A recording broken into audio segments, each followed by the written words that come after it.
King could be prepared when the timer hits 0 challenge. Level impossible. I do apologize. Oh, I'm feeding back into myself here. Cayman Rangered.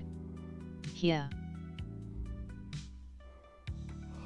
Alright, close that as well. Anyway, welcome to We Build Wednesday. I do apologize, it's been a little bit. I didn't mean to go 2 weeks.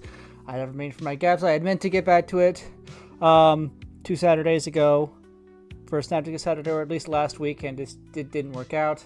I'm like, I gotta do it tonight, so here I am. I still don't have all my stuff in front of me. Let me try to wrap up my setup real quick. Excuse me. Excuse me. Okay. Just to recap, this is Dragon Gundam that I got so far. He's a torso. I've got his alternate hands. So now I'm going to build the legs and maybe the waist to see how far I can get. I'll have to be up as early tomorrow, but I've also lost sleep for the last couple of nights because I haven't get up early for work, so we'll just see. I don't know, maybe, shoot for 1 a.m. or so, because it's 11 o'clock right now. I'll just get my tools ready. But yeah. Good news is, in my off time, I've been finally watching more G Gundam. I finally got to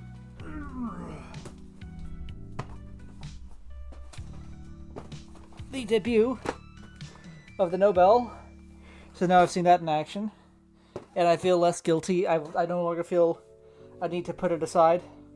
I still need to actually. The problem is it's been so long since I started to watch the show, that now I don't remember all the plot points that it's expecting me to remember. So it's like, wait, when was this established, or who's this guy? So I might have to start the show over, which is not a terribly bad thing, but it's a little annoying because I just want to finish it. Not because I don't like it, because I do like it. I just don't like retreading old ground too much before I've actually seen the whole thing. But anyway, I'll cross that bridge on my own time. Whether I restart it or just kind of press on remains to be seen. Let's see what I need here that I don't need. New gold marker, didn't mind. Did that already end up in the box? It probably did. God hands. Take the old nippers as well, district measure. Everything else, let's see, tweezers.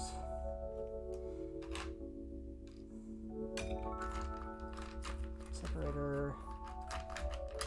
Everything else can go by the wayside. Oh, need my glass file, of course. Don't want to do that. Alright, the rest of this. See if I need to or not. Okay. Overhead view. Let's put this to the side.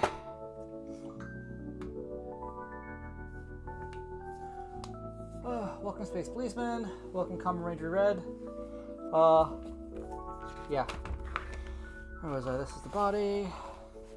For the 5, 6, yeah, okay, so 6 is put all together. Step 7 is build their body. Okay. Put this aside in the box. So it's build, 2 legs, and the waist in one go. Yeah, so it's all on this. No, 9. Oh, there we go. 10, 11, yeah. 2 pages worth. I can probably knock that out in 2 hours. Well, let's get into it. And for tonight's entertainment, we'll put on some YouTube, I guess.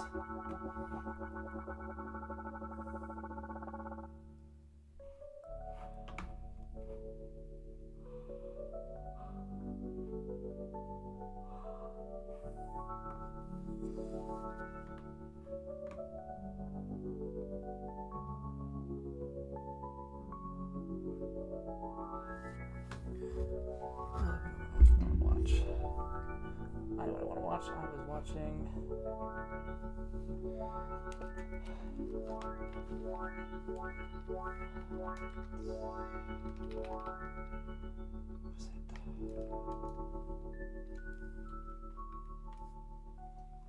it? I forgot what I was watching the other day. Destiny Core, there we go.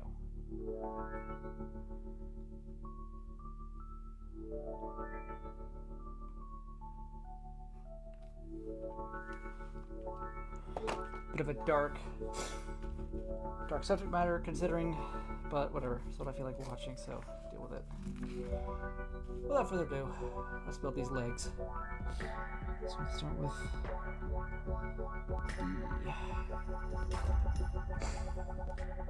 Alright, I'd like to write down. On the 20th of February 2014, a train driver at the head of a northbound freight train in the US state of Georgia saw something on the rails ahead. On a railway trestle that crossed the Altamaha River, there appeared to be an obstruction, a metal hospital gurney, which several figures were struggling to remove. The driver sounded his horn. He applied the brakes, but it was too late. There was no time to stop. An accident was now unavoidable. And it was an accident that would change multiple lives, create outrage around the world, and transform an industry forever. Music was a big part of Gregory Allman's life ever since his earliest years. As a teenager, he saved up money from a paper round to buy his first guitar, which he shared with his brother Dwayne. The pair would go on to form a band which would eventually evolve into the Allman Brothers Band, and finally find commercial success. This good fortune, however, was marred by a tragedy. In 1971, Dwayne died in a motorcycle accident, leaving Greg to continue his career alone. And it turned into quite the career. The Allman Brothers played an eclectic fusion of rock, jazz and country, heavily influenced by rhythm and blues. Greg, who played the organ and the guitar, was eventually recognized with a Grammy and a place in the Rock and Roll Hall of Fame. His journey wasn't all smooth, of course. Greg struggled with substance abuse and addiction for most of his life. This battle with himself was something he expounded on in his memoir, while also noting just how influential his brother had been to him. Music is my life's blood. I love music, I love to play good music, and I love to play music for people who appreciate it. And when it's all said and done, I'll go to my grave and my brother will greet me, saying, "Nice work, little brother. You did all right." Greg's dramatic life, soulful music, and constant struggles with substance abuse made him the perfect subject for a biographical film. It was a project that director Randall Miller and author and producer Jodie Savin keenly took on. The pair co-wrote a script based on Greg's autobiography and raised the funds for the production with the backing of distribution partner Open Road Films. Like many of Randall's later works, it would be an independent production and thus more strictly budgeted than a larger Hollywood movie. Nonetheless, everyone involved, Greg Allman included, was excited by the project, and hopes for the film were extremely high. While Greg's biography was titled My Cross to Bear, the film would have a different name, Midnight Rider. On the 20th of February 2014, one of the first days of actual filming took place.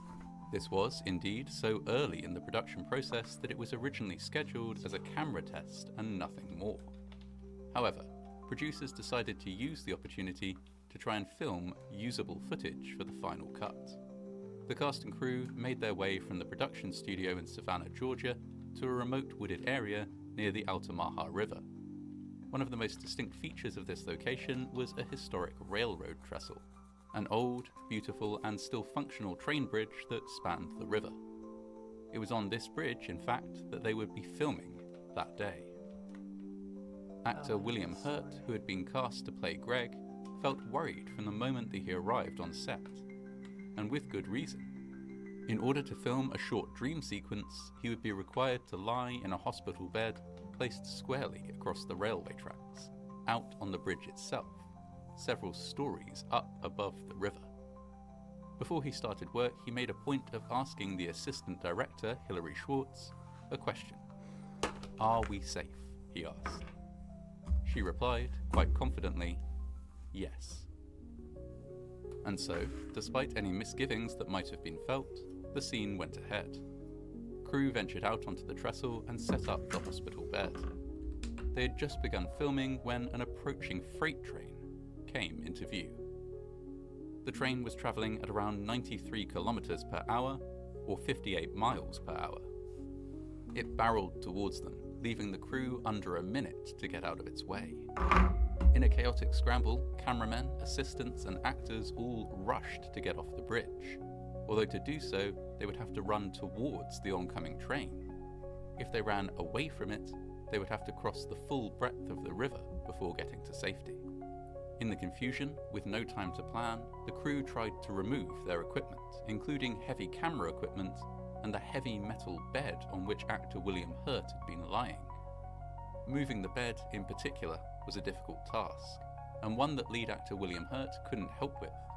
He was barefoot and later recalled the intense pain of running across splintered wooden railroad sleepers as he fled across the bridge.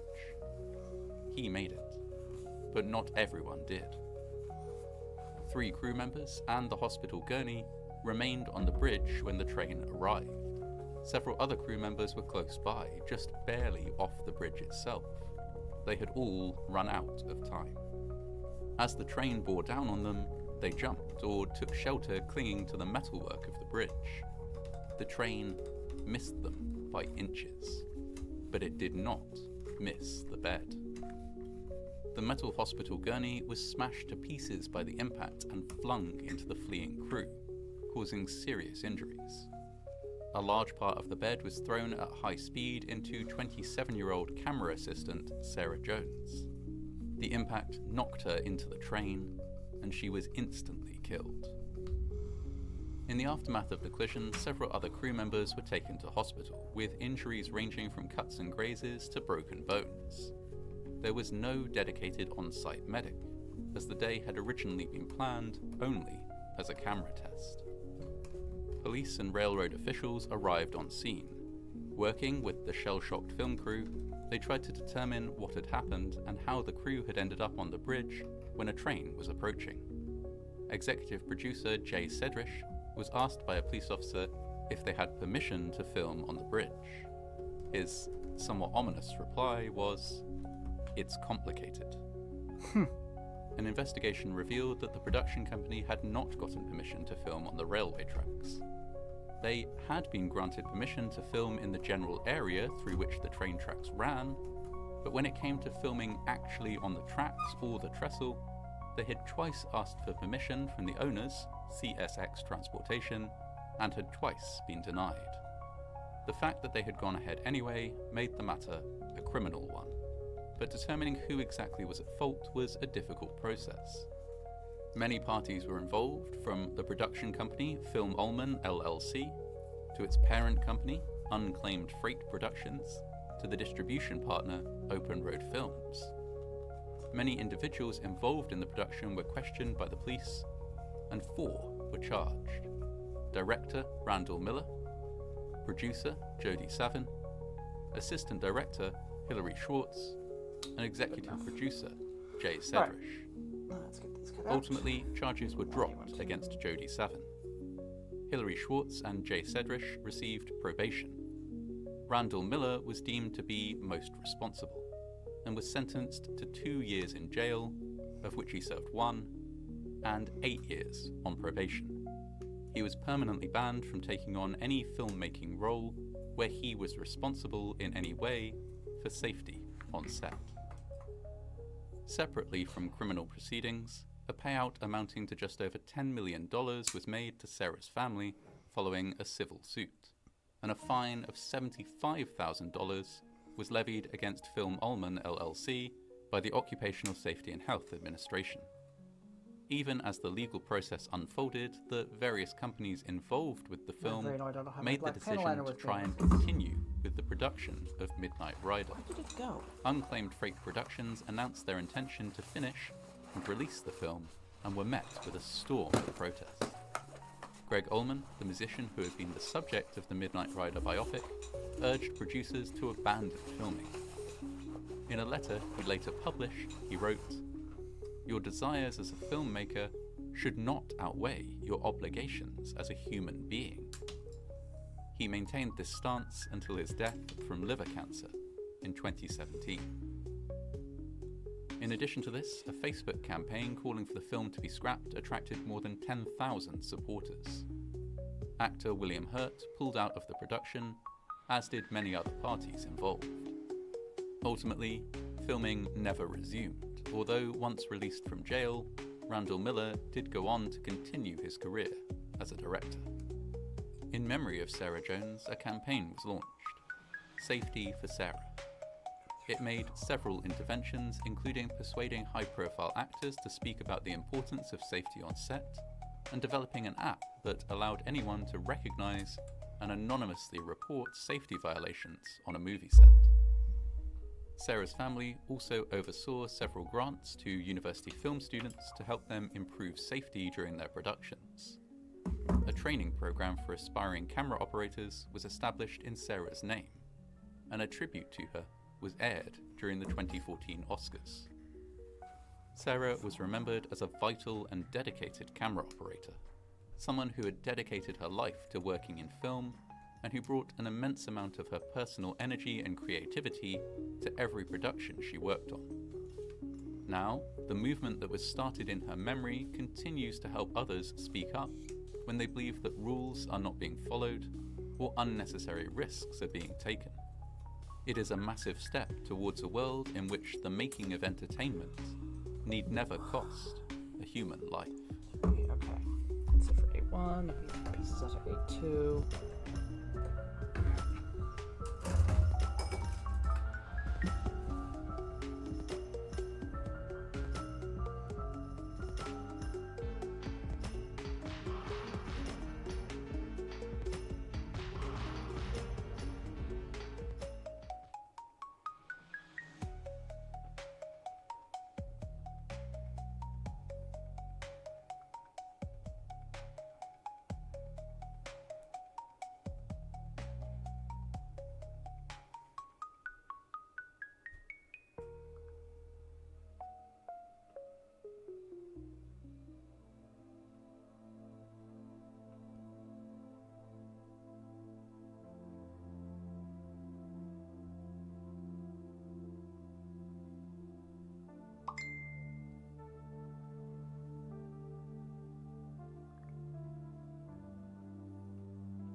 Alright, cut everything, then smooth everything.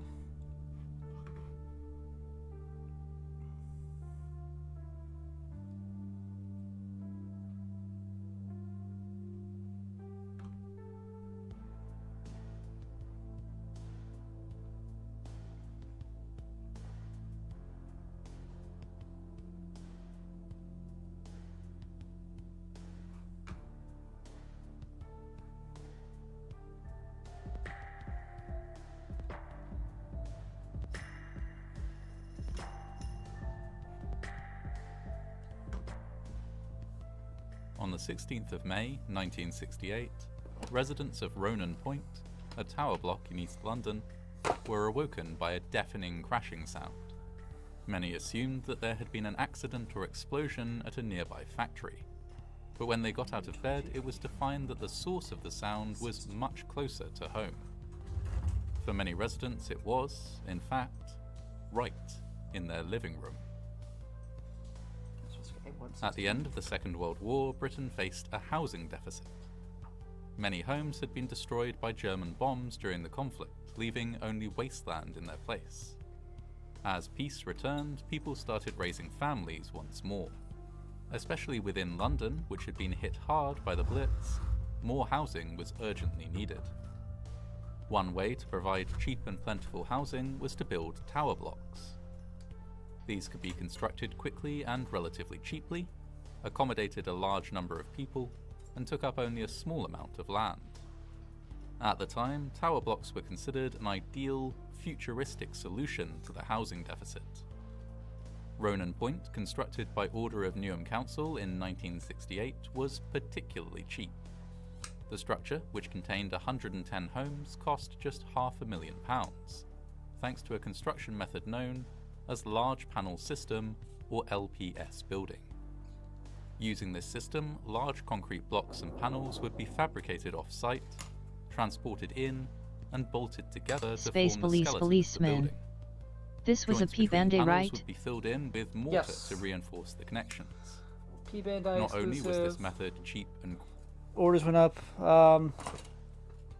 mid last year, I believe. Might have even been earlier last year. The box art, I will show it. The box art is monochrome, or well, it's not monochrome, but yeah, solid green, which is the giveaway for a P-Bandai set. It's just their signature for P-Bandai stuff. So yeah, P-Bandai. Cost me, I want to say $50. So on the high, definitely on the high end for a high grade, or maybe it was $40. I don't know. On the high end for a high grade, but not unreasonable.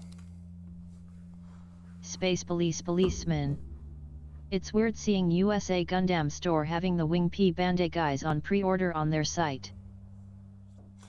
I mean, they're doing a second run of them. I think I saw this guy up for pre-order again already. So yeah, I assume they're just ordering from them.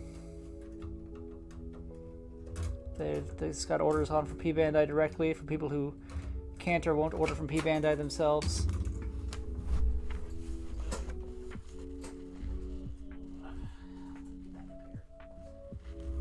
Falling on my chair here. Falling on my chair. Okay. What would it be? 11, 13, 20. Get the single digits up here. Space Police Policeman. Yeah, it would seem like that, but it's at a very reasonable price. $24 for Ultron, etc. Interesting. Wait, the wing ones, are those P-Bandai? I thought those were just regular reissues. I don't know. I don't know the wing stuff. Wing is not my interest yet. I'll watch it later this year and make a decision. But for now, I've seen 79 Char's counterattack. G. Space Police Policeman. The upgrades were P-Bandai, the normal ones were retail. Ah. I feel like I've seen the Death Scythe Hell at, I don't know. There's too many damn wing suits. Because they each got, the regular and the upgrade suit, and then also the Endless Waltz redesigns, and Endless Waltz retro redesigns of the non-upgraded ones that I don't think actually appeared in anything, except maybe, but it's like there's 4 designs of each of them, and I can't keep them straight because I haven't seen the damn show. So yeah, I don't know. And I'm new to the whole thing. I don't know what's P-Bandai, what's retail, what's an old kit, what's a new kit.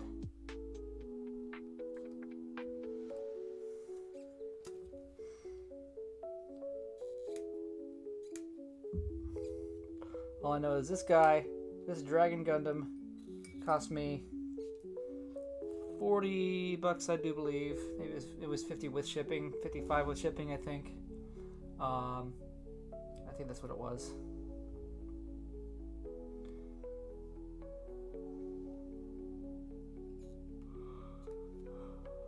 Look, it was on the high end for a high grade, but reasonable enough, all things considered, for one of the coolest Gundam designs ever. I was having a conversation with someone at work today, and I think I've had this conversation with you as well, Space Policeman, about or maybe it's with some other Gundam friends, but everyone seems to prefer the Ultron over the Dragon Gundam. I don't see it. Maybe it's because I haven't seen it in action, but I like the design. I just like the aesthetics of having the actual dragon head hands and just the overall look of this guy. Space Police Policeman. No? Anyway, I like the aesthetics and the look of this one more than the Altron from what I've seen. Or the upgraded one, whatever the other one is. Again, I haven't seen Wing yet, so I'm not as well versed in that series and anything to do with it. About the Altron and the Shenlong, that's what it is.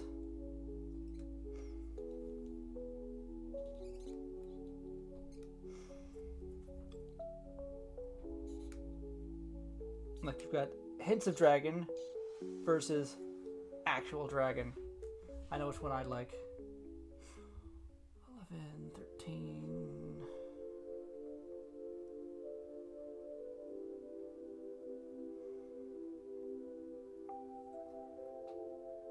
Space Police Policeman. I love the Kung Fu poses on that Dragon Gundam. Yeah.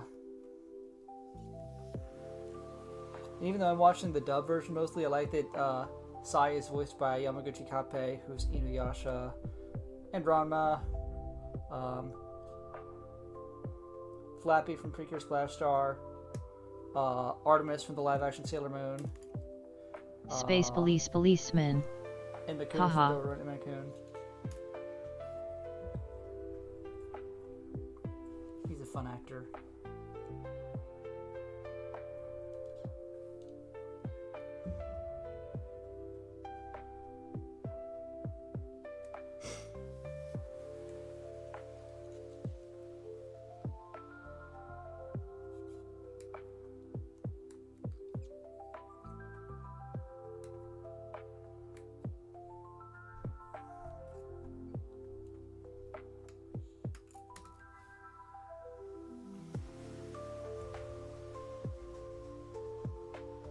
Brandon Law. My Walmart's Transformers section is depressing. Just give it time. They're in the middle of a reset.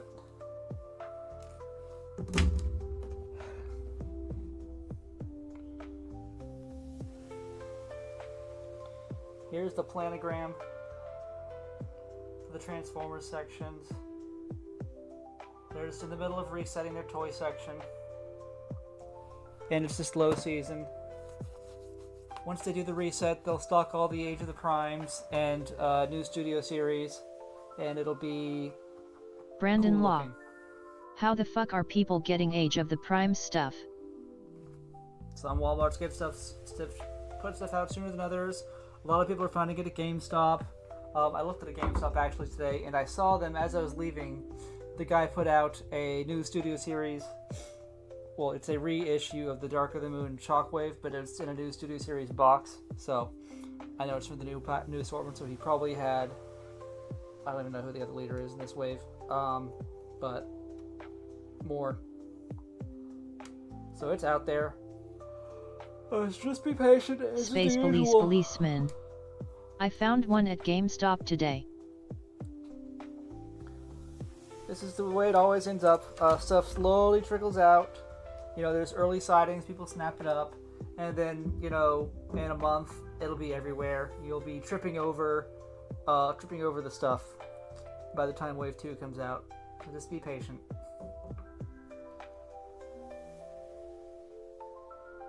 Or, you know, pre-order. Don't waste gas. Don't waste too much gas, you know, driving around. It'll turn up. Just pre-order if you're able to. I hate to say it's not worth hunting these days. I know it's nice to find stuff in person. I'm guilty of this. I went way out of my way on my way home from work today to look at some stores, but it's not really worth it. Again, I say this extremely hypocritically, so I'm not judging. Space Police Policeman. I know that feel, man.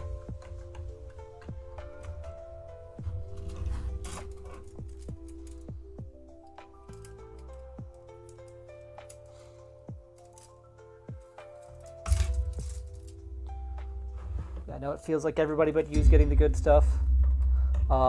It'll be there. That reminds me. Space Police Policeman.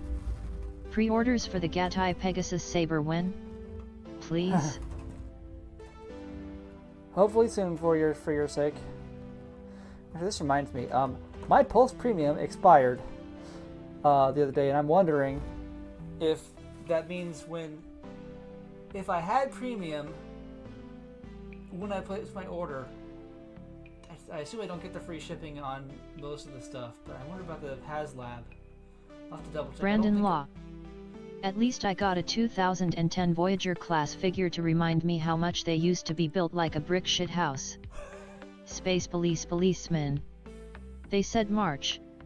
It's almost April. I mean, they were right. Stuff started to appear in March. Oh, wait, you're talking about the Gatai Pegasus Saber. Never mind, ignore me. Ah! Balls.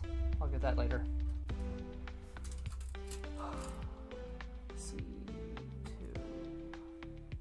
Oh, C, okay, yeah. 2 of C2. 2, 11, 16.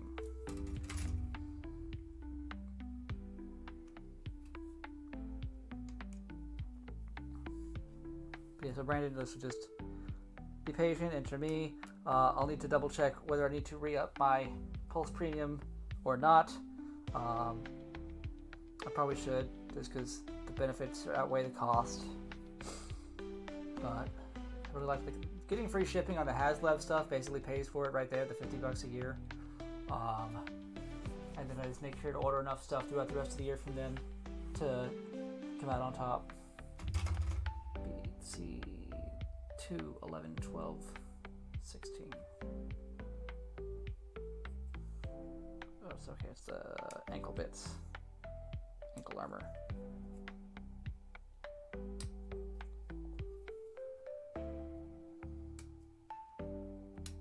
Space Police Policeman. Super impressed with SMP Gold Run. Oh yeah, that's gonna be hot. I'm still probably gonna end up painting it like an actual gold, metallic gold, but we'll see how it turns out.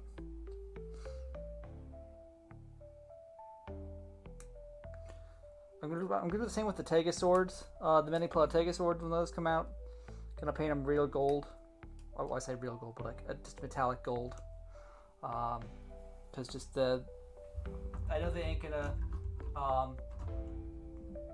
vacuum metalize them.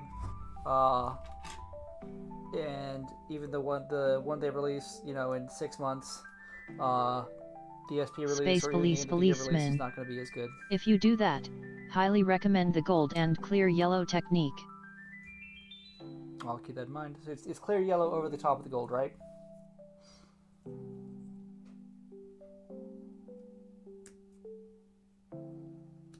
I should try that on something. Space Police Policeman. Correct. Yeah, I'll have to find something to test that on. See how that goes. Because I don't want to... With Many-Plot, you can only get one shot.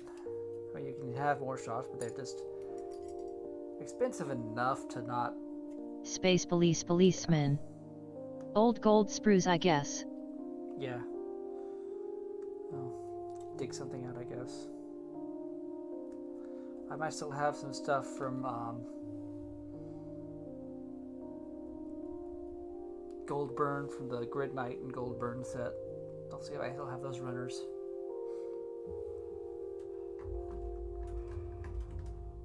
Okay, and then piece E16 and E26.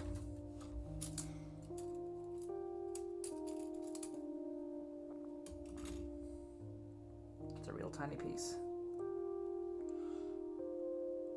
Do anything? No, it's just internal.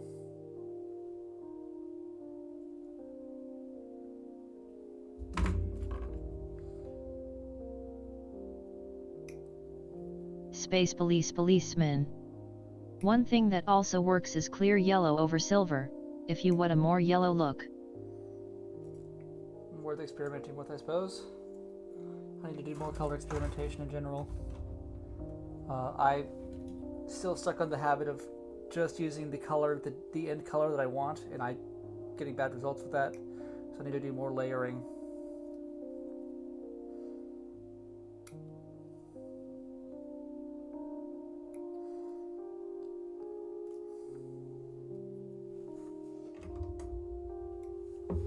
Okay. A bunch of pieces. half an hour of cutting later.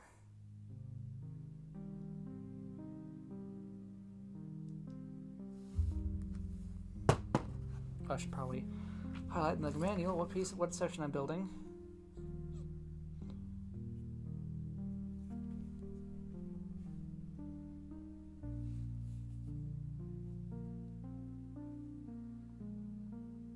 Just like how I organize the photos, basically. Where's my light?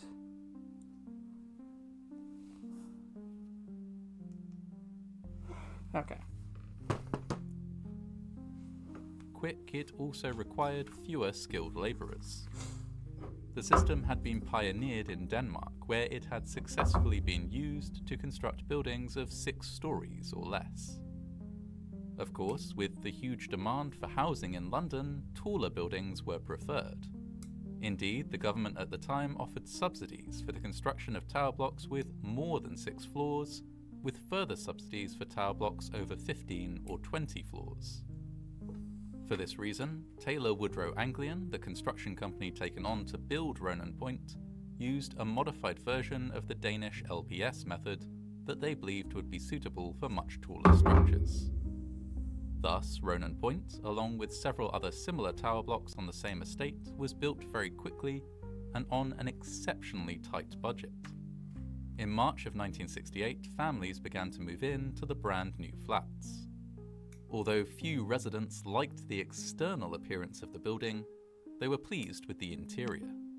Flats were spacious, well equipped, and had the luxury of central heating. They would be ideal new homes for hundreds of Londoners. Just 2 months later, on the 16th of May 1968, 56-year-old cake decorator Ivy Hodge awoke in her Ronan Point flat and went through to the kitchen to prepare a cup of tea. She filled the kettle, placed it on the stove, and lit a match. Gas leak? Her next step would have been to turn on the gas supply and light it with the match. But before she could do so, she was blasted across the room by an explosion that knocked her unconscious. She thus did not witness what happened next. What happened next was the almost total destruction of her living room. The explosion blasted out the exterior wall, the load-bearing exterior wall. Without it in place, the wall of the flat above had insufficient support. It collapsed downward, as did the one above it and the walls of 2 further flats above that. Shit. This material fell downward, pancaking onto the flats below and causing a progressive you don't collapse have of the audio one from that, I'm corner sorry. of the building that extended all. Let me rewind this video so you can get the full.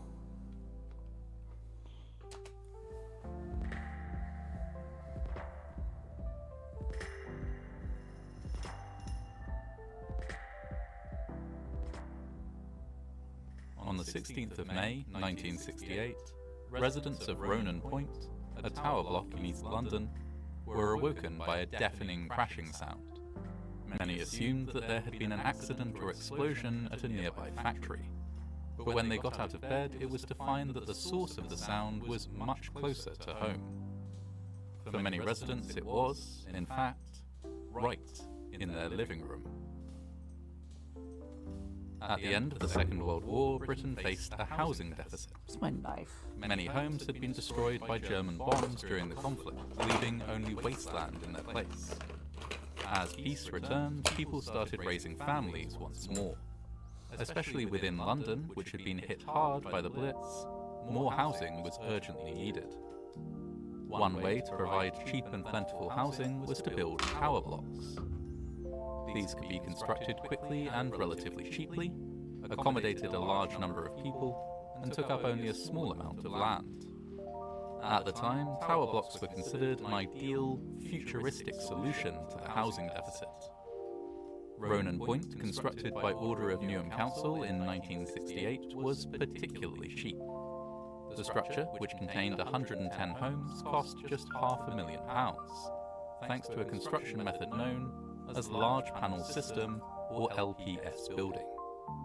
Using this system, large concrete blocks and panels would be fabricated off-site, transported in, and bolted together to form the skeleton of the building. Joints between panels would be filled in with mortar to reinforce the connections. Not only was this method cheap and quick, it also required fewer skilled labourers. The system had been pioneered in Denmark, where it had successfully been used to construct buildings of 6 stories or less. Of course, with the huge demand for housing in London, taller buildings were preferred.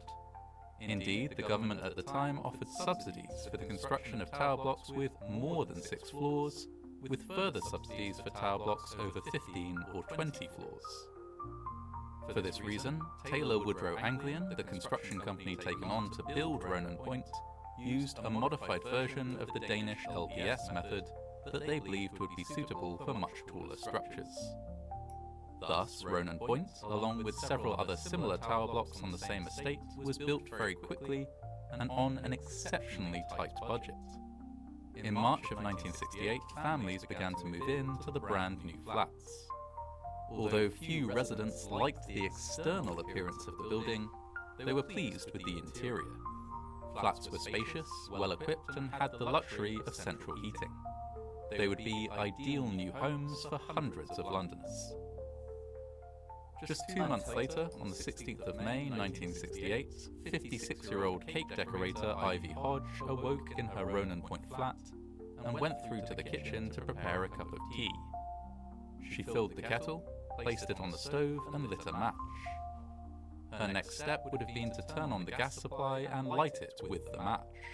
But before she could do so, she was blasted across the room by an explosion that knocked her unconscious. She thus did not witness what happened next. What happened next was the almost total destruction of her living room.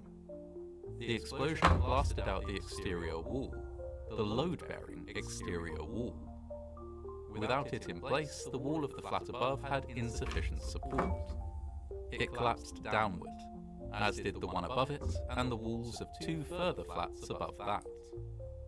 This material fell downward, pancaking onto the flats below and causing a progressive collapse of one corner of the building that extended all the way from Ivy Hodge's 18th floor flat to the ground floor of Ronan Point.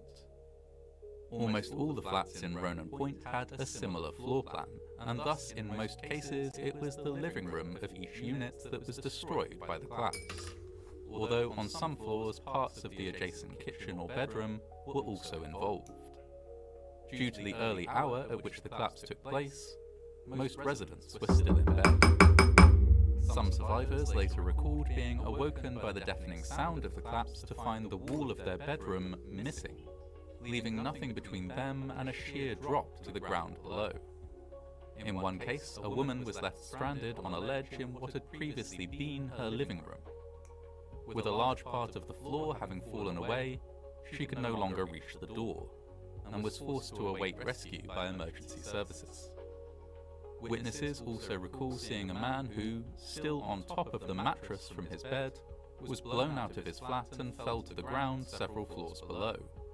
He survived with only minor injuries, and by some accounts did not even wake up until he landed. Holy shit. Residents from all floors of the building evacuated down the internal stairwells.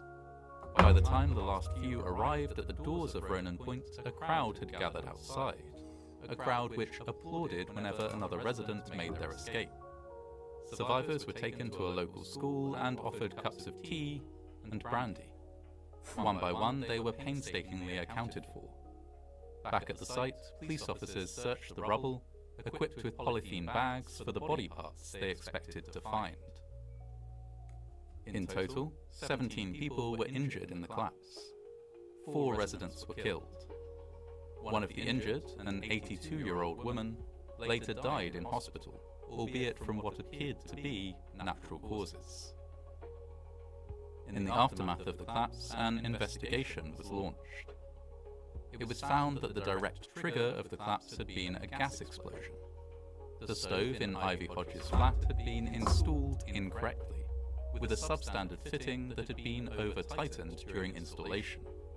This faulty fitting had allowed gas to leak into the kitchen, accumulating until a match was struck and it ignited. This had blown out a load-bearing wall, precipitating the collapse. The government ordered that Ronan Point be rebuilt and reinforced so as to be able to withstand damage to a single unit without it resulting in a progressive collapse. Other similar tower blocks would also be reinforced to prevent progressive collapse. Additionally, the gas supply would be removed from Ronan Point and the other buildings on the estate. Residents would use electricity only for heating and cooking from that point on. The collapsed corner of Ronan Point was rebuilt, and the building was thoroughly reinforced. In 1973, families who had been evacuated following the collapse were invited to move back in, but very few did so. In fact, only one elderly couple returned to Ronan Point. New tenants were sought for the remaining reinforced and rebuilt flats. Some questions remained unanswered, however. The explosion that started the collapse had been a relatively small one. Ivy Hodge had survived. Her hearing had not been damaged by the blast. Even the stove itself had weathered the explosion and remained in working order. The building had now been reinforced against progressive collapse. But should such a small explosion have been able to blast out the external wall of even a single flat in the first place? An independent architect, Samuel Webb, developed an interest in Ronan Point after hearing about the disaster. Residents invited him to visit their flats, and he conducted a series of informal tests. He found that he could drop a coin down behind the skirting board in one flat and have it fall all the way through to the flat below. Something that, he surmised, should not be the case in a soundly constructed building. Residents also noted that flats leaked, and damp was a continuous problem. Some residents even noticed cracks in their walls. Complaints to the council would often result in small repairs that only temporarily mitigated these issues. Newham's Housing Committee invited Mr. Webb to survey the whole building. Assisted by a team of architecture students, he did so, and reported back that they had found numerous cracks throughout the structure. He said that Ronan Point was beginning to break up, and was held up only by the reinforcements that had been made after the public inquiry. He also noted that the joints between concrete panels, which should have been filled with mortar, were often filled with nothing at all, or with wads of newspaper, cigarette cartons, and other waste material. Further tests also revealed that the building was vulnerable to fire. A severe fire in Ronan Point could pass through fire doors that should contain it for one whole hour in just 11 minutes. And a fire of sufficient magnitude could possibly lead to the collapse of the entire building. Indeed, even a particularly strong storm could also have caused the building to collapse. These concerns, bolstered by a petition and numerous complaints from residents, eventually led to the evacuation and demolition of Ronan Point. On the day when the sign above the main entrance was removed, the very first step in the building's demolition, ex-residents celebrated, cheering and drinking champagne. They were delighted that, after years of worry and stress, their concerns were finally being taken seriously, and they were being rehoused. In addition to Ronan Point, 8 other tower blocks were also demolished. This was a painstaking process, with the buildings disassembled piece by piece, and architects and other experts invited to examine the site. Samuel Webb commented, "I knew we were going to find bad workmanship. What surprised me was the sheer scale of it. Not a single joint was cracked. Fixing straps were unattached, leveling nuts were not wound down, causing significant loading to be transmitted via the bolts. Panels were placed on bolts instead of mortar. But the biggest shock of all was the crucial H2 load-bearing joints between floor and wall panels. Some of the joints had less than 50% of the mortar specified.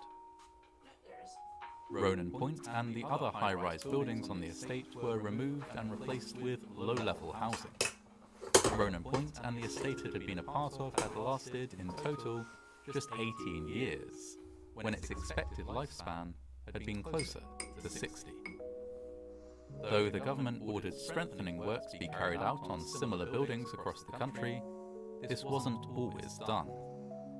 In 2017, an estate in Peckham was evacuated, after it was found that the required remedial works simply had not been carried out. In 2018, an estate in Tottenham that had been constructed using the same LPS method as Ronan Point was evacuated, after it was found to be structurally unsound. 9 buildings on the estate were at risk of collapse, and in some cases it was believed that a collapse could have been precipitated by an incident as minor as a car colliding with the base of the building, or a small gas explosion taking place in one of the flats. The collapse of Ronan Point would not be the last high-profile disaster to affect a government-owned tower block in London. To this day, many residents in such blocks live, every day, in structures that are known or strongly suspected to have potentially fatal flaws.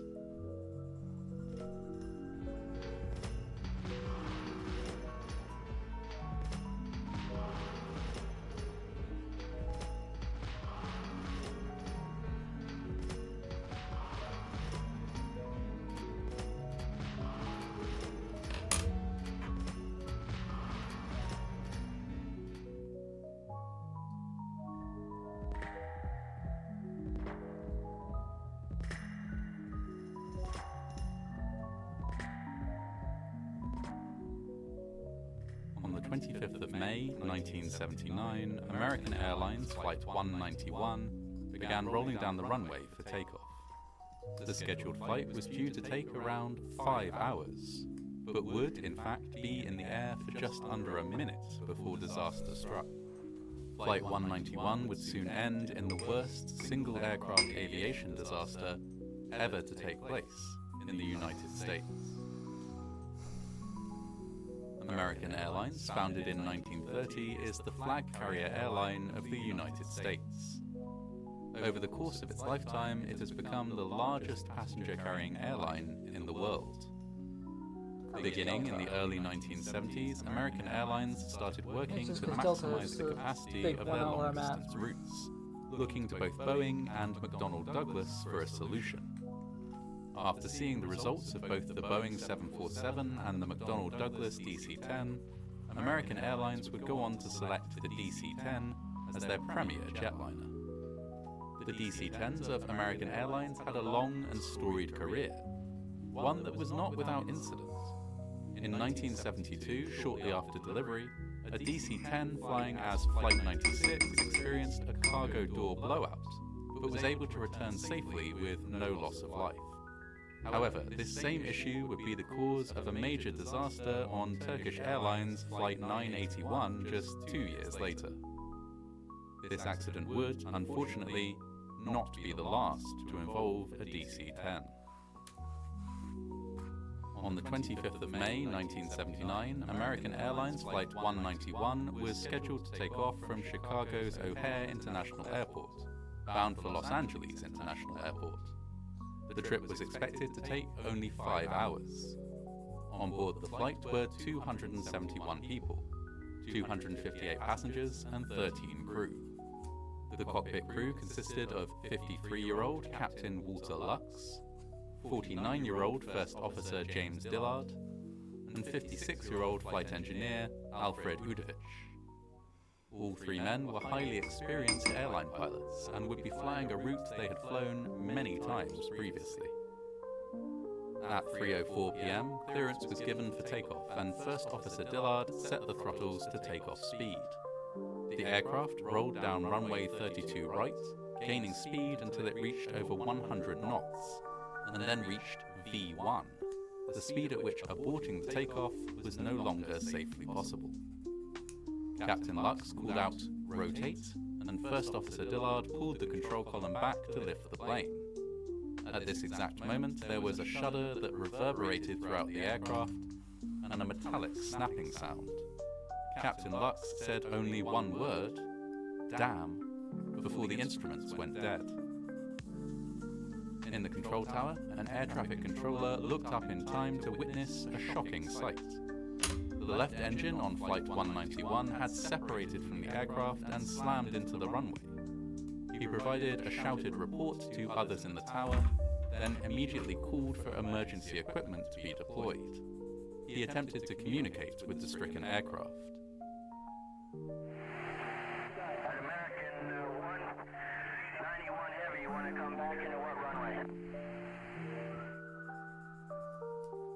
Soon, both those on the ground and in the tower could see the plane begin to bank to the left, before rolling fully onto its left side. This event was captured by 2 different photographers, who happened to be watching at the time. Next, the plane began to fall back to the ground, still on its side, until it slammed into a hangar used as a car shop. The explosion and fire that followed were both enormous, with some eyewitnesses describing it as resembling a rain of fire falling down. Rescue teams quickly reached the site and were initially under the impression that the nearby Standard Oil petroleum plant was ablaze. It quickly became apparent instead that a commercial jet had crashed. Firefighters brought the flames under control and then began to look for survivors. It was, however, soon very clear that no one was left alive in the scattered debris. All 271 people on board were killed. Additionally, 2 car mechanics who had been at work inside the hangar at the time of the crash were also killed. The burning debris from the crash set fire to a trailer park behind the airport and caused considerable damage, but no further deaths on the ground. The crash of Flight 191 was, at the time, and still is, the most deadly single aircraft accident in US aviation history. The National Transportation Safety Board, or NTSB, began an investigation. From the start, it was clear that the engine had separated from the rest of the plane, and that this had caused the aircraft to crash. But there were still questions that remained. How and why did the engine separate? Had it ever been possible for the pilots to save the plane? And, most pertinently, who was responsible for the accident? The Federal Aviation Administration, or FAA, ordered that all DC-10s be grounded, and any foreign-operated DC-10s not be allowed to enter US airspace. Soon, pictures of the doomed flight appeared in newspapers across the country. These 2 events coincided to cause public perception of the safety record of the DC-10 to sharply decline. In the months that followed, many passengers all over the world would avoid any flight that used a DC-10. At first, the cause of the engine separation was thought to be a fractured bolt found on the runway. This theory was announced at a press conference, before the root cause was later found not to be related to the damaged bolt. To find the true cause of the disaster, investigators turned their attention to the black boxes on the aircraft, both of which yielded problematic results. The cockpit voice recorder cut out right after Captain Lux's exclamation of "damn." It had been powered by the left engine, and so had lost power at the moment the engine separated. The flight data recorder, on the other hand, produced information that was scrambled and difficult to interpret because of the aircraft's extreme and unnatural flight path. Further scrutiny of the engine found several dents that had not been caused by the impact onto the runway. Following this lead, it was found that the aircraft, and specifically the engine, had undergone maintenance at the American Airlines maintenance facility in Tulsa, Oklahoma, 2 months prior to the crash. This was part of a C-check, a routine, comprehensive inspection of systems on board an aircraft, usually scheduled every 12 to 18 months. The investigation of the maintenance facility led to a troubling discovery. It was found that maintenance personnel had not been following the standard guidelines for repairing an engine. Instead of detaching the engine from its support, known as a pylon for maintenance, they were taking off the entire engine assembly with the pylon attached. After maintenance was complete, it would then be reattached using a forklift. This crude method of reattachment could cause the pylon to become improperly aligned with its locking pins, resulting in the pins being bent. On top of this, it was easy to accidentally slam the pylon into place, damaging it and creating microscopic stress fractures. It was not only American Airlines personnel who were using this shortcut. The staff of Continental Airlines were also routinely detaching and reattaching engines using the same method. With the DC-10 grounding still in effect, emergency repairs were enacted across the fleets of both airlines. many planes were found to have stress fractures, some of which were dangerously close to expanding into a breakage. With the root cause now determined, the actions of the pilots were scrutinized. There was some speculation that they could have returned to the airport without incident. Aircraft that are certified in commercial aviation are designed to be able to fly using only one engine in an emergency. Flight 191 still had 2 working engines when it crashed. While it may never be known with absolute certainty what happened on the flight, the QRH, or Quick Reference Handbook, did shed some light on what most likely happened. In the event of an engine failure, the QRH instructed pilots to slow their speed ready for an emergency landing. In the case of this accident, there was no way for the flight crew to know they had physically lost an engine, and therefore should have instead maintained speed to keep the aircraft aerodynamically balanced. In photographs taken right before impact, a trail of white mist is visible. This was found to be hydraulic fluid. The loss of hydraulic fluid would have caused the flaps and slats on the left side of the plane to revert to a neutral position.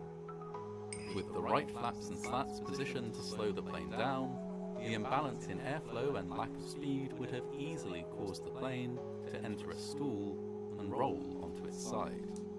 One final question that emerged was, why didn't the crew know they were stalling? This was answered by the loss of the cockpit voice recorder. It was not the only system linked to the left engine of the plane. So too was the captain's stick shaker or stall warning system. At the time, it was not required that both control columns be equipped with stick shakers, or that power for the stick shakers was to be drawn from all engines. The option to have both control columns equipped with stick shakers was offered by the manufacturer McDonnell Douglas, but American Airlines had opted out.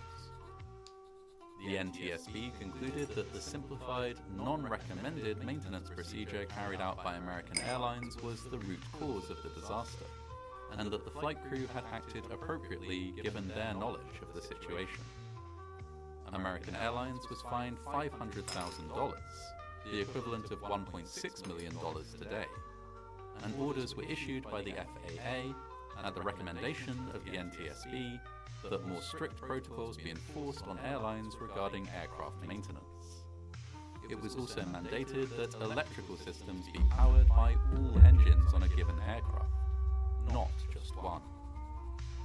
In addition to this, both the pilot and the co-pilot were now required to have stick shakers, and automatic safety valves were to be fitted on hydraulic lines to prevent a loss of pressure should they become severed. The FAA was heavily criticised for its lax monitoring of airline maintenance practices. The crew chief who supervised the aircraft during its final inspection before the disaster, a man named Earl Russell Marshall, would later take his own life. American Airlines continued to use the DC-10 until the year 2000, around which time it was displaced by newer and more efficient jets. The location of the disaster would remain unused until 2011, when a permanent memorial was constructed. O'Hare International Airport remains a bustling airport to this day, but it is one that is forever remembered as the location where 271 passengers lost their lives.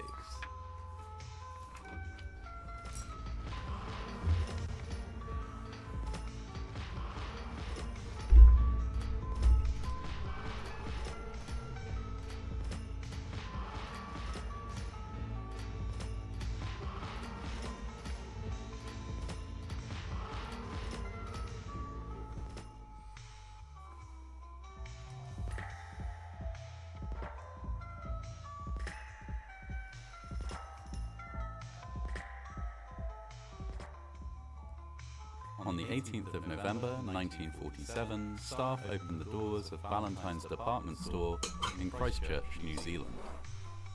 It was another ordinary-seeming day at this respected and long-established retailer. Throughout the sprawling store, hundreds of tailors, shop assistants, cooks, accountants and managers prepared for what they believed would be another ordinary day of work. For some, however, this particular day would be their last. Valentine's department store began as a tiny store run from a residential address in 1854. It sold fabrics, clothing, hats and other similar items under the name Dunstable House. It established itself and grew at a moderate pace until 1872, when it was purchased by businessman and entrepreneur John Valentine. Under his leadership, the growth of the company accelerated. Valentine's approach to business was to always strive for honourable and upright dealings, a philosophy that ensured that his businesses were trusted and held in high regard by consumers.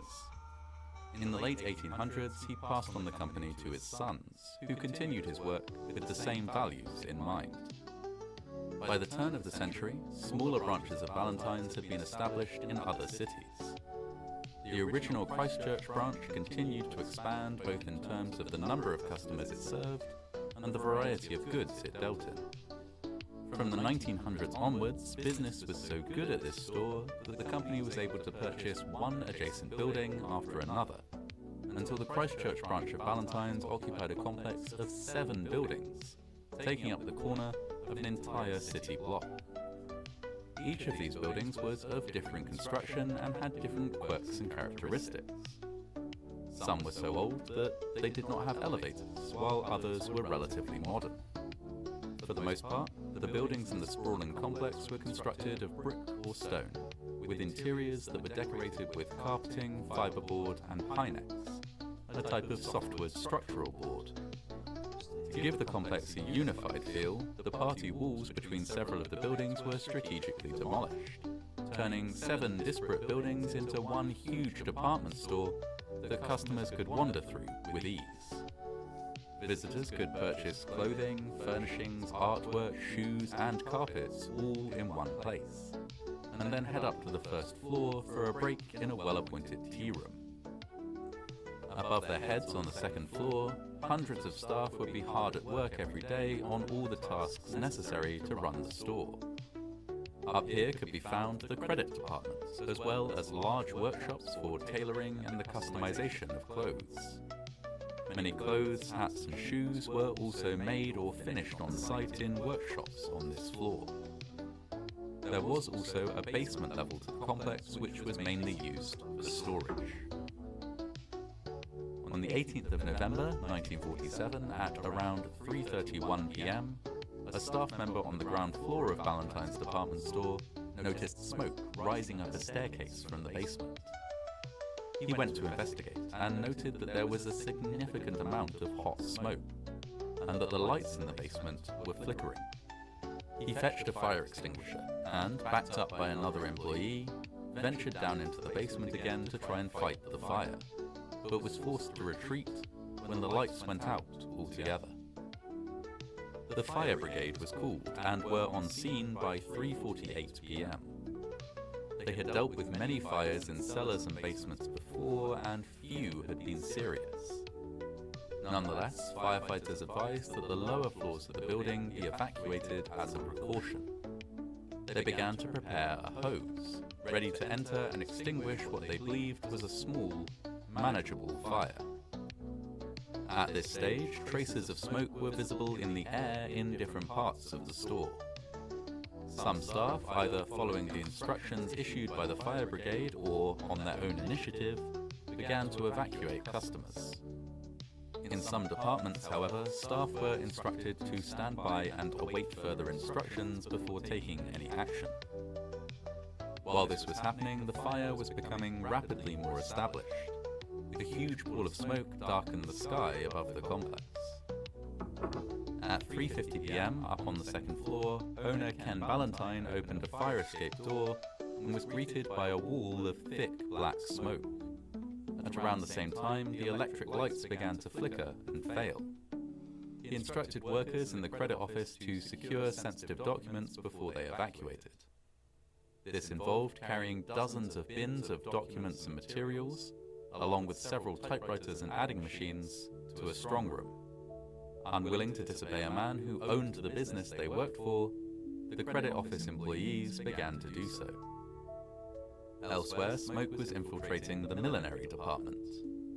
At 3:56 p.m, a supervisor attempted to lead their employees to safety down a fire escape.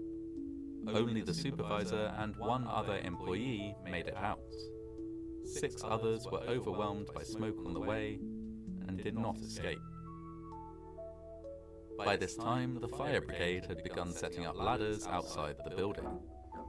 One man, a member of the New Zealand Air Force who happened to be passing by, used a fire brigade ladder to climb up to the tea room on the first floor, where customers were enjoying refreshments and listening to a string quartet. He burst in and started trying to persuade the patrons there to evacuate. He recalls that they seemed bemused by his sudden appearance, and he was able only to take 2 people with him out of the building. At 3:57 p.m, several windows on the front of the building exploded from the heat and pressure within. The fire, which minutes ago had appeared small and under control, was now firmly established and out of control. Survivors later described it as a wall of flame that moved at the pace of a swift run. Smoke and flames spread easily throughout the open-plan building. Smoke rose through elevator shafts and open stairwells, filtering up to the second floor where dozens of employees were still trapped. The operation to control the fire was chaotic. A mile-wide pool of smoke above the store drew hundreds of onlookers to the scene. At times, firefighters had to push their way through a dense crowd to reach telephones in order to call for more resources. In 2 instances, fire hoses were directed at crowds, once to push them back from a wall that might collapse, and a second time to move them off the roof of a building across the street, which firefighters were worried might collapse because of the number of people gathered on it. By now, dozens of people could be seen at windows on the first and second floors of Ballantyne's, waving or banging on the glass to try and attract attention. Firefighters struggled to get ladders into position to rescue them, however, as Ballantyne's was surrounded by a rigid veranda that prevented fire engines from parking directly adjacent to the building. Up in the credit department, employees had finished stowing their work materials in the strong room. The documents and adding machines they had worked to save would ultimately survive the fire. The workers themselves, however, had spent so long on the task that they were left with few options to escape the fire themselves. Around this time, 3 female employees jumped or fell from windows. One landed on the road and later died from her injuries. The other 2 landed on the veranda and survived with serious injuries. Ken Ballantyne was seen waving from a second-floor window. A ladder was put in place, but it was too short. 2 fire hoses were directed at him to provide some cover, while a longer ladder was secured. He was ultimately rescued, albeit with some injuries. At least 20 employees of the credit office he had overseen did not survive. Ken Ballantyne was the last person to be rescued from the complex. He was removed from the building at 4:10 p.m, approximately 20 minutes after he had first seen smoke. After his rescue, several other attempts to extricate people from the building failed, with ladders collapsing or catching fire before they could be used. In total, 41 people, almost all of them staff who had been employed on the upper floors of the complex, died in this fire. It was, and remains, the worst building fire in New Zealand's history. In the aftermath of the fire, a commission of inquiry explored the circumstances surrounding the disaster. The initial cause of the fire could not be determined, although it was strongly suspected to be an electrical fault or discarded cigarette. However, the Commission did pinpoint many things about the unique complex of buildings that had made the fire less survivable. The open-plan design was one. Although there were shutters to separate different parts of the building, these had to be operated by hand, and there was no time to do so during the disaster. Additionally, There was no sprinkler system and no alarm system throughout the store. Some of the buildings that made up the complex did not have fire escapes, and almost all were lined with flammable materials and filled with flammable stock. Fire extinguishers were available, but staff had not been trained in their use, and there was no coordinated approach to evacuation in the event of a fire. In many cases, the department store had not been in compliance with existing fire safety regulations, but had continued to operate due to loopholes. The fact that clothing was made on the premises, for example, allowed parts of the building to be treated as a factory for the purposes of inspections. Some buildings in the complex had been built at a time when fewer fire escapes were required and simply had not been brought up to code for 1947. A mass funeral was held for those who had died at Ruru Lawn Cemetery in Bromley. A memorial rose garden was established there and is maintained to this day. Valentine's continued to trade in Christchurch, using the parts of the complex that hadn't been damaged by the fire. Those parts which had been damaged were rebuilt. When they reopened, they did so with brand new fire alarm systems and with staff who were trained in how to respond in an emergency. These changes did not affect only Valentine's. Most other large retailers in the country were similarly poorly prepared for a fire. The devastating images of the Valentine fire prompted a wave of modernization that made hundreds of public buildings significantly more safe over the course of the decades which followed.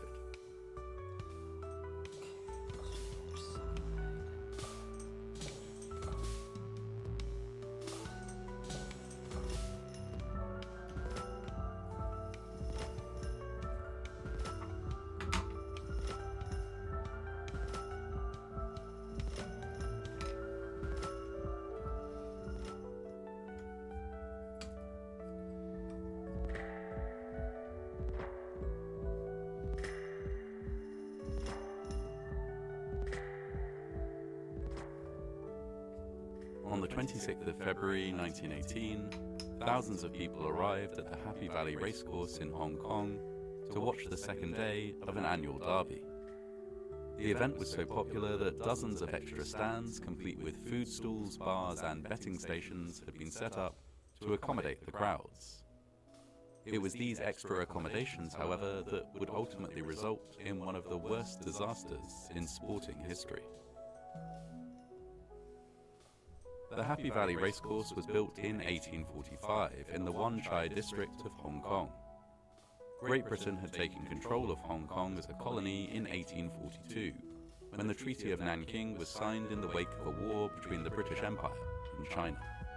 At this point, horse racing was not a popular sport in Hong Kong, but the British expats that settled there wanted to bring one of their favourite pastimes with them. The first ever horse races in Hong Kong were held at Happy Valley.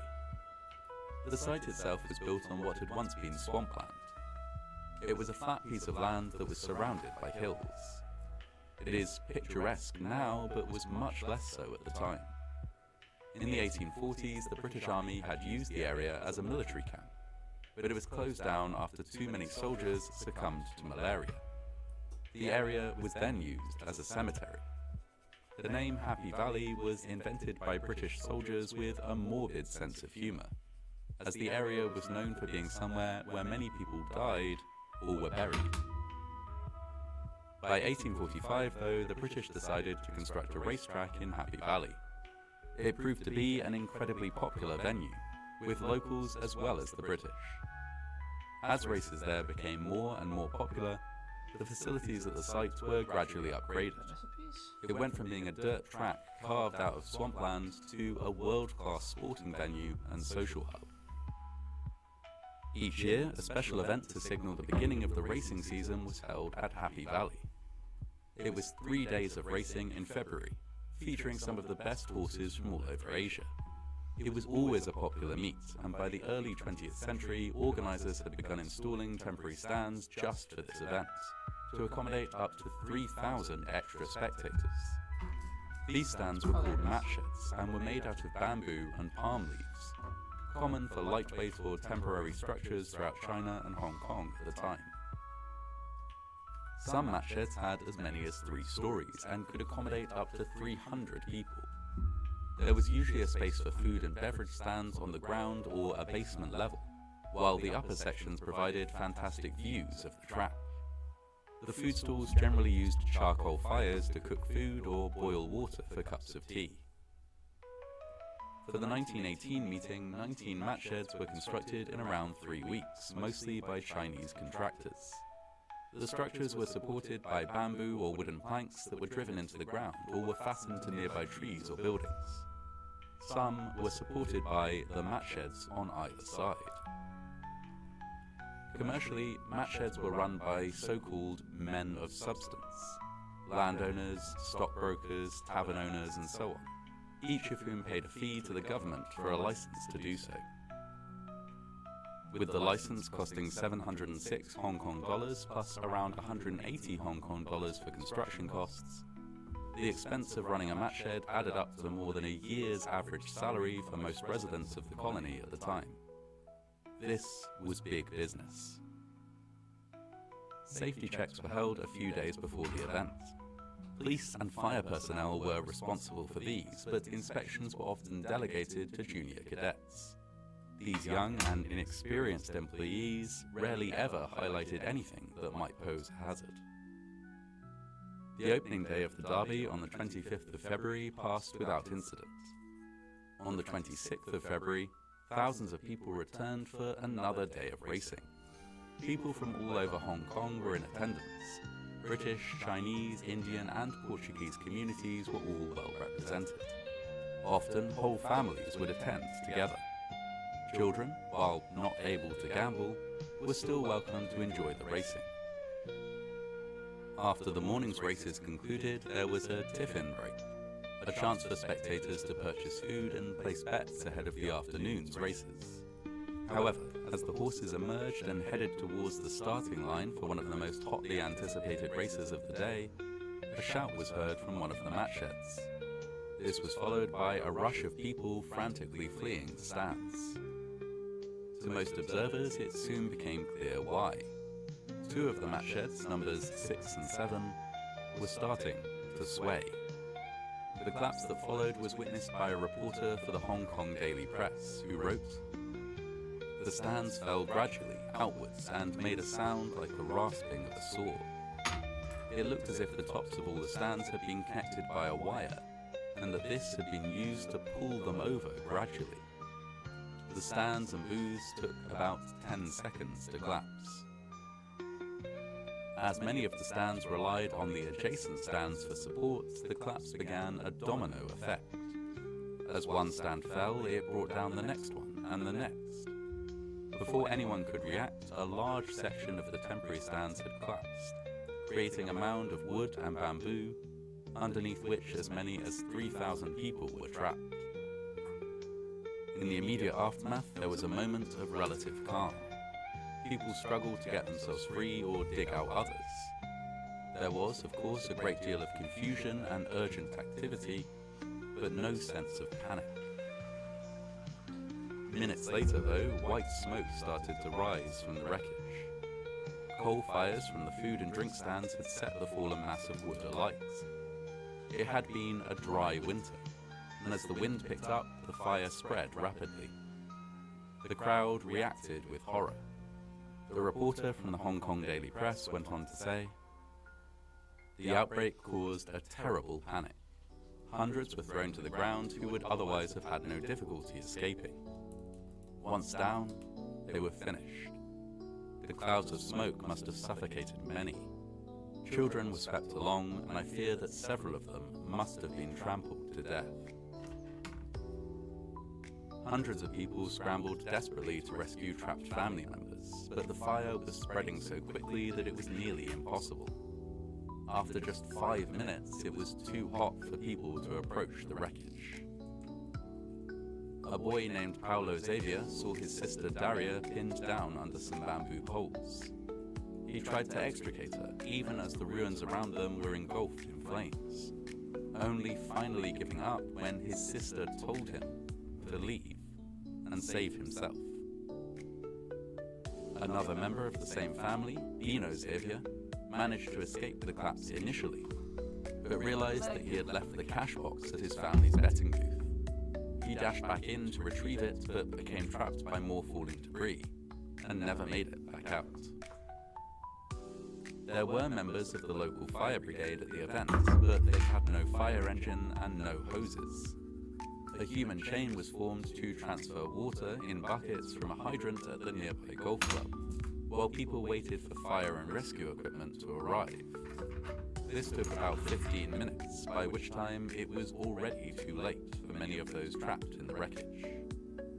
Even once hoses were brought to the scene, there were too few and too little water available to adequately fight the fire. Within 20 minutes of the collapse, the entire matchshed section of the racecourse was on fire.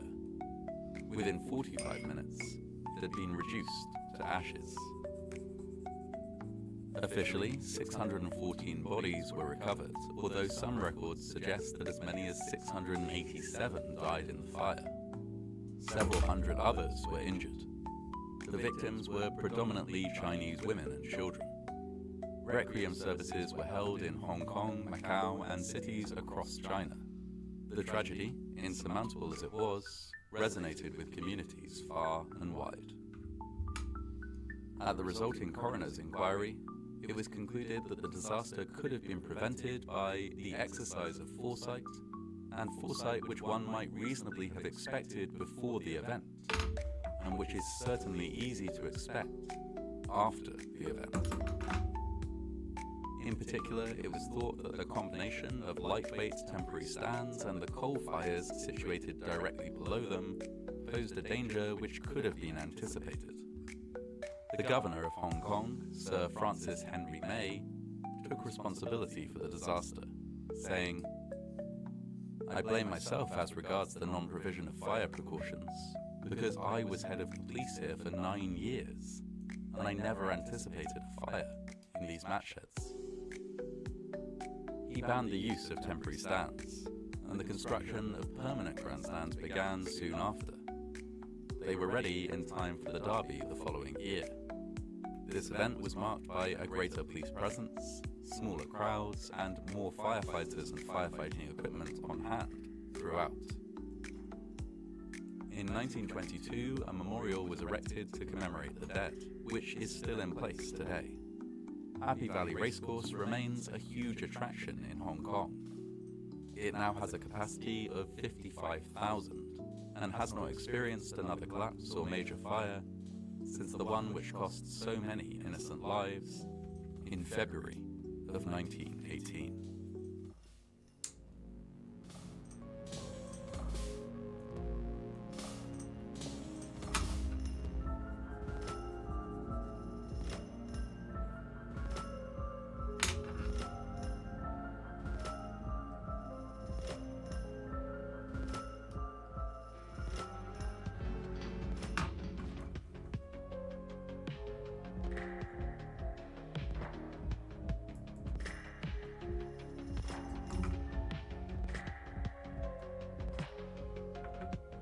On the 3rd of February, 1998, an aircraft returned to the American Aviano Air Base in Italy. It had sustained severe damage to one wing and struggled to make an emergency landing. The crew believed that they might have hit something, but were unsure what it could have been. At the time, according to the crew, they did not know that they had just been responsible for the deaths of 20 innocent people. Cavallisi is a town at the base of the Alpe Cermise, a mountain which is known for its many and varied opportunities for skiing and snow sports. From November to April, when the mountain is covered with snow, tourists flock to the region. Many of them stay in Cavallisi and use a system of cable cars and ski lifts to reach the upper slopes of the mountain each day. The system of cable cars and ski lifts was built in the 1960s as tourism became more and more important for the town. In 1976, a serious accident took place on the cable car. The cable was severed and a fully loaded gondola fell to the ground, resulting in the deaths of 42 people. there was only one survivor from this accident, a 14-year-old girl named Alessandra Piovasana. Alessandra recovered from the injuries she sustained in the fall, but remained troubled by her memories of the disaster for the rest of her life. Despite this horrifying accident, the cable car system was rebuilt and continued to operate for many years. Each day, hundreds of people would use the system to ride to or from the upper slopes of the mountain. On the 3rd of February 1998, at around 2:30 p.m, a routine training flight departed from Aviano Air Base in Italy. Aviano was an American airbase, and the plane, an EA-6B Prowler jet aircraft, was part of a squadron from the United States Marine Corps. On board were Captain Richard J. Ashby and navigator Joseph Schweitzer, along with 2 other crew members. The 4 crew members would be spending the day carrying out a series of low-altitude exercises intended to hone their ability to fly at very low heights. At the same time as the aircraft was departing on this routine training mission, dozens of skiers were preparing to ascend to the upper slopes of Alpe Cernese for an afternoon on the slopes. 19 of them boarded the Cavallese cable car, along with 1 operator, and began an ascent. At around 3:13 p.m, before this gondola could reach its terminus, the EA-6B Prowler approached at speed. The body of the aircraft passed just beneath the wire of the cable car, but the wing made contact, severing the cable and severely damaging the aircraft. Instantly, the cable and the gondola that it had been supporting fell around 80 meters or 260 feet to the snow-covered ground below. The impact was severe, and although emergency responders were quick to attend the scene, not a single person who had been riding in the gondola responded. Low, around 8 in the unifying accident, the cable car was alive. At the time, according to the crew, they did not know that they had just been responsible for the deaths of 20 innocent people. Cavallese is a town at the base of the Alpe Cernese, a mountain which is known for its many and varied opportunities for skiing and snow sports. From November to April, when the mountain is covered with snow, tourists flock to the region. Many of them stay in Cavallese and use a system of cable cars and ski lifts to reach the upper slopes of the mountain each day. The system of cable cars and ski lifts was built in the 1960s as tourism became more and more important for the town. In 1976, a serious accident took place on the cable car. The cable was severed and a fully loaded gondola fell to the ground, resulting in the deaths of 42 people. There was only 1 survivor from this accident, a 14-year-old girl named Alessandra Piovasana. Alessandra recovered from the injuries she sustained in the fall, but remained troubled by her memories of the disaster for the rest of her life. Despite this horrifying accident, the cable car system was rebuilt and continued to operate for many years. Each day, hundreds of people would use the system to ride to or from the upper slopes of the mountain. On the 3rd of February 1998, at around 2:30 p.m, a routine training flight departed from Aviano Air Base in Italy. Aviano was an American airbase, and the plane, an EA-6B Prowler jet aircraft, was part of a squadron from the United States Marine Corps. On board were Captain Richard J. Ashby and navigator Joseph Schweitzer, along with 2 other crew members. The 4 crew members would be spending the day carrying out a series of low-altitude exercises intended to hone their ability to fly at very low heights. At the same time as the aircraft was departing on this routine training mission, dozens of skiers were preparing to ascend to the upper slopes of Alpe Cernese for an afternoon on the slopes. 19 of them boarded the Cavallese cable car, along with 1 operator, and began an ascent. At around 3:13 p.m, before this gondola could reach its terminus, the EA-6B Prowler approached at speed. The body of the aircraft passed just beneath the wire of the cable car, but the wing made contact, severing the cable and severely damaging the aircraft. Instantly, the cable and the gondola that it had been supporting fell around 80 meters, or 260 feet, to the snow-covered ground below. The impact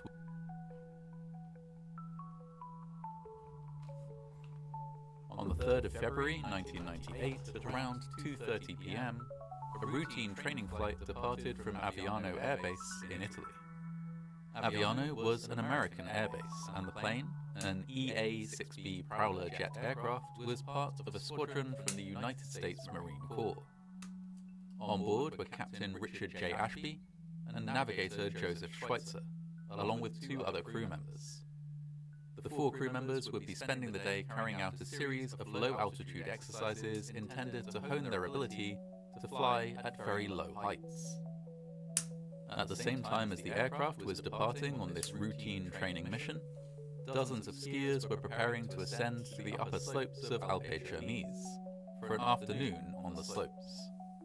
19 of them boarded the Cavallese cable car, along with 1 operator, and began an ascent. At around 3:13 p.m, before this gondola could reach its terminus, the EA-6B Prowler approached at speed. The body of the aircraft passed just beneath the wire of the cable car, but the wing made contact, severing the cable and severely damaging the aircraft. Instantly, the cable and the gondola that it had been supporting fell around 80 meters, or 260 feet, to the snow-covered ground below. The impact was severe, and although emergency responders were quick to attend the scene, not a single person who had been riding in the gondola survived. In total, 20 people were killed in this accident, 19 tourists from 6 different countries, and 1 Italian gondola operator. The other gondola, descending from the slopes at the time, contained only a single operator. As it was on a different section of wire, it did not fall but merely came to an abrupt halt. The operator was, after several hours, rescued without injury from the stranded gondola. Immediately following the collision, the E-8-6B Prowler pulled sharply upwards. The crew knew that the plane was damaged but did not know how severe the damage was. By pulling up, they gained height and gave themselves the best chance of survival should they be required to eject from the aircraft. As it transpired, the cable had done significant damage to the wing, which was almost completely detached and leaking fuel. For several minutes, the crew fought for control as they turned the stricken aircraft back towards base. Despite some damage to the landing gear of the aircraft, they were ultimately able to bring it in for a safe emergency landing. All 4 men on board survived without injury. Following the disaster, an investigation was launched with an intense focus on what had happened on board the aircraft during the vital few minutes before and after it hit the cable. It was found that the plane had been significantly lower than the lowest permissible altitude for a plane flying in that area. The plane had been flying at a height of 80 meters or 260 feet, when the minimum required altitude was 610 meters, or 2,000 feet. It was also travelling faster than the maximum permitted airspeed. In relation to this, the crew reported that a dial which displayed the aircraft's altitude had temporarily become stuck during the flight. The aircraft had been manufactured in the 1970s. By 1998, it was starting to show its age. Dials sticking or needing to be reset was not unusual. This minor malfunction had contributed, the crew said, to them being at the incorrect altitude.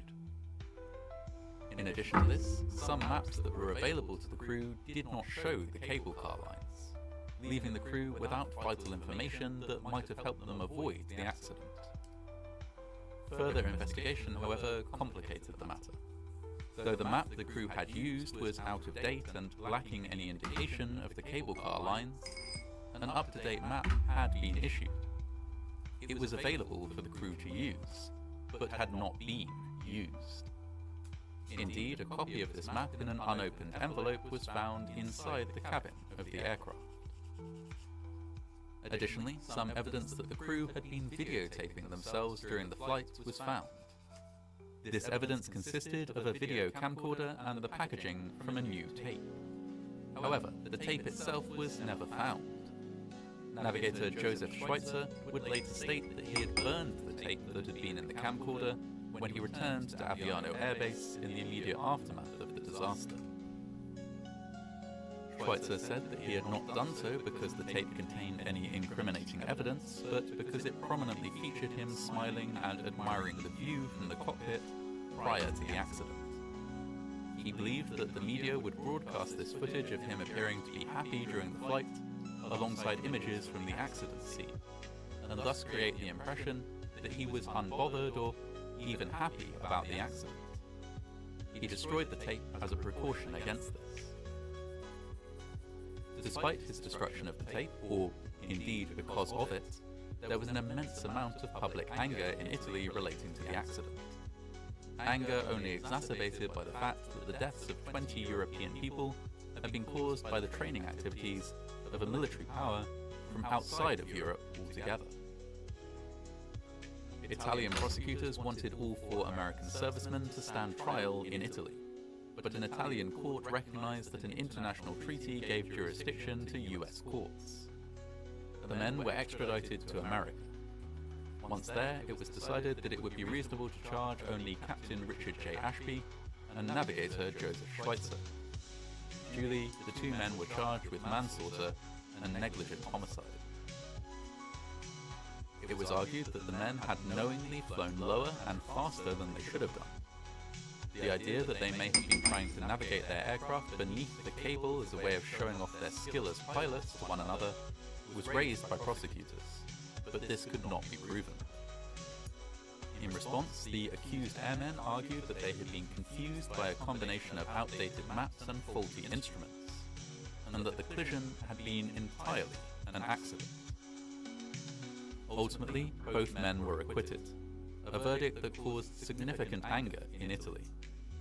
The accident was referred to in some media outlets as a massacre, with the implication that it had been caused by such egregious carelessness that it amounted to a deliberate killing.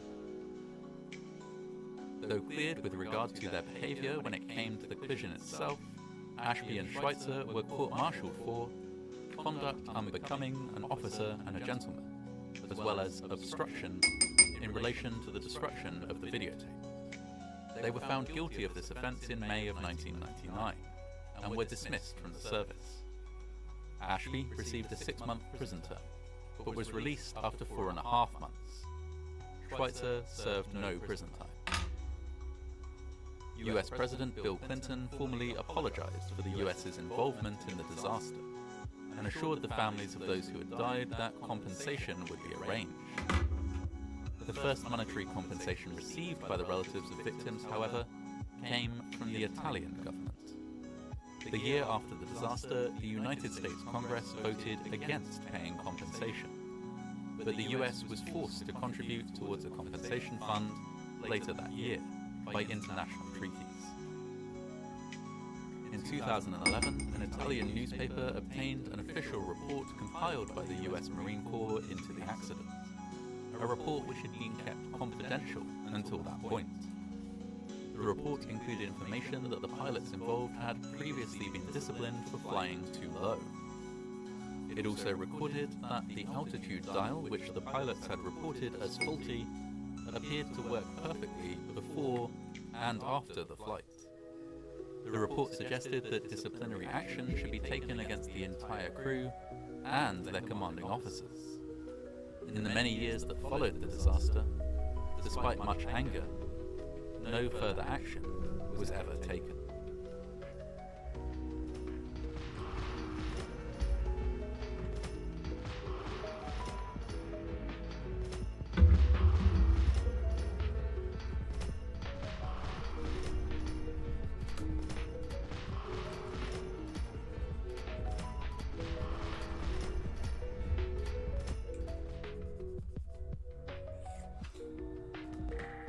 Let's put this waist piece together.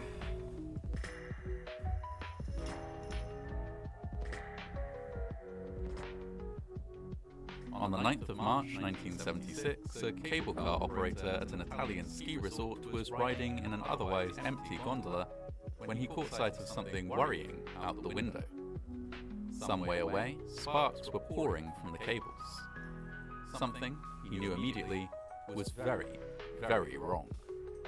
He rushed to pick up the crew telephone in the gondola and report what he was seeing, not yet aware that he was about to witness one of the worst cable car disasters in history. Since the end of the Second World War, the Italian town of Cavallese has been growing in size and developing its tourism industry. Within the town itself are numerous religious and historical sites, but it is not for these that most people visit. Rather, it is because Cavallese is perfectly situated at the base of the Ligurai mountain chain.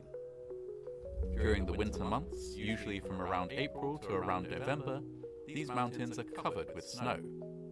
The nearest mountain, Alpe Cernese, is particularly known for its many and varied ski slopes.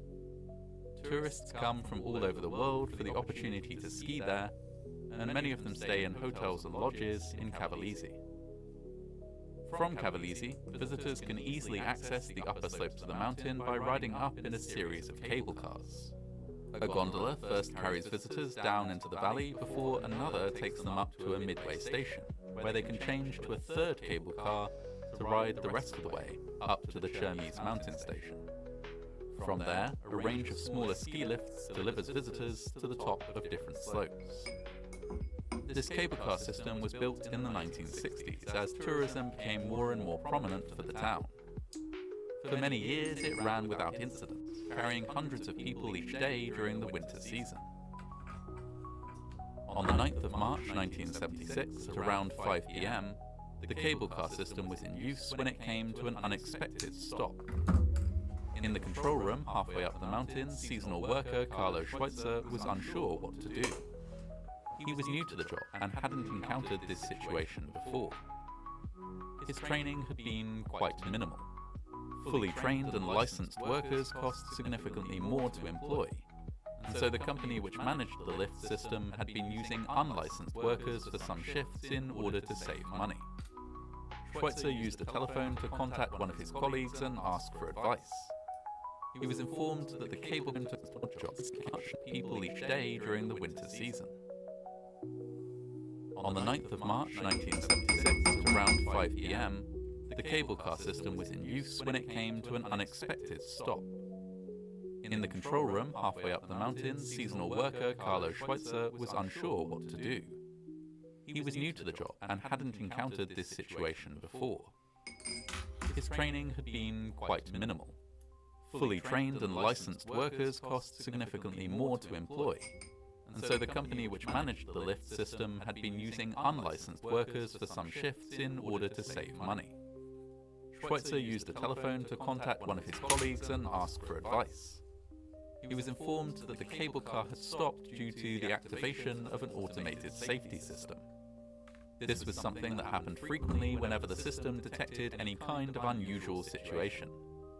Given that it had happened many times before, Schweitzer was advised to restart the cable car.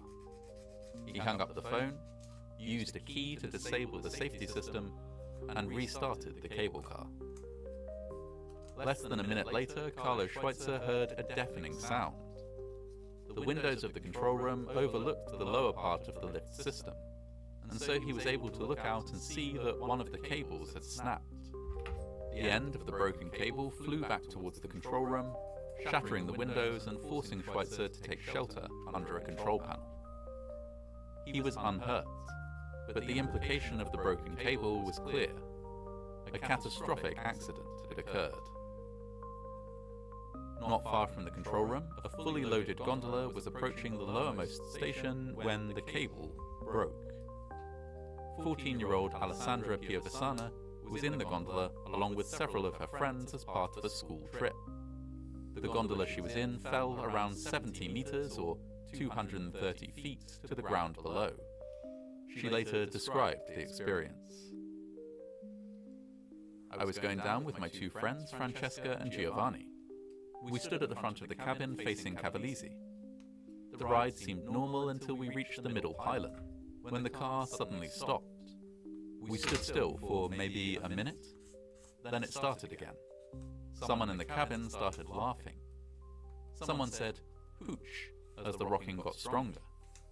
They all laughed as if it were a game. Then there was a loud noise. I knew immediately something dangerous was happening. I clung to Francesca. Then the cabin jerked backwards and I felt lifted, then pulled on again by the legs. I couldn't breathe. The fall, the experts say, did not last more than 3 or 4 seconds. 4 seconds before it crashed. Someone saw death run towards him. Certainly those who were near the windows saw it, as the cable car cabins are very panoramic. 4 seconds are a moment, but they are also an eternity. I thought I was going to die. After hitting the ground, everyone seemed to stop screaming and I heard only my voice. Then I passed out, but then woke up before help arrived. I tried to talk to Francesca, but she wasn't speaking. I saw Giovanni crouched on the ground with his face in his hands and crying. A child was screaming, "Mom!" A man's voice was saying, "I'm going back to Milan immediately, I'm going home." Then he fell silent forever. There also was a woman's voice. "I want my son." And she too fell silent. I tried to open the door in the roof of the cabin. Help shortly arrived, and I wanted to call my mother to tell her I was okay. Next, I was being taken to a hospital. Though Alessandra's memories were mainly of the fall, the accident was somewhat more complicated. When the gondola hit the ground, the lightweight body of the gondola was crushed beneath the much heavier carriage assembly, compounding the damage from the fall. Then, for up to a minute after the fall, the cable car system continued to run, dragging the badly damaged gondola and its occupants along the ground. It only finally came to a stop when Carlo Schweitzer, in the control room, recovered his composure and deactivated the system. Rescue workers converged on the site, but stopped the damaged assembly, and I wanted to call my mother to tell her I was okay. Next, I was being taken to a hospital. Though Alessandra's memories were mainly of the fall, the accident was somewhat more complicated. When the gondola hit the ground, the lightweight body of the gondola was crushed beneath the much heavier carriage assembly, compounded Together. I could do the core fighter. Might as well do the core fighter. It'll be fast.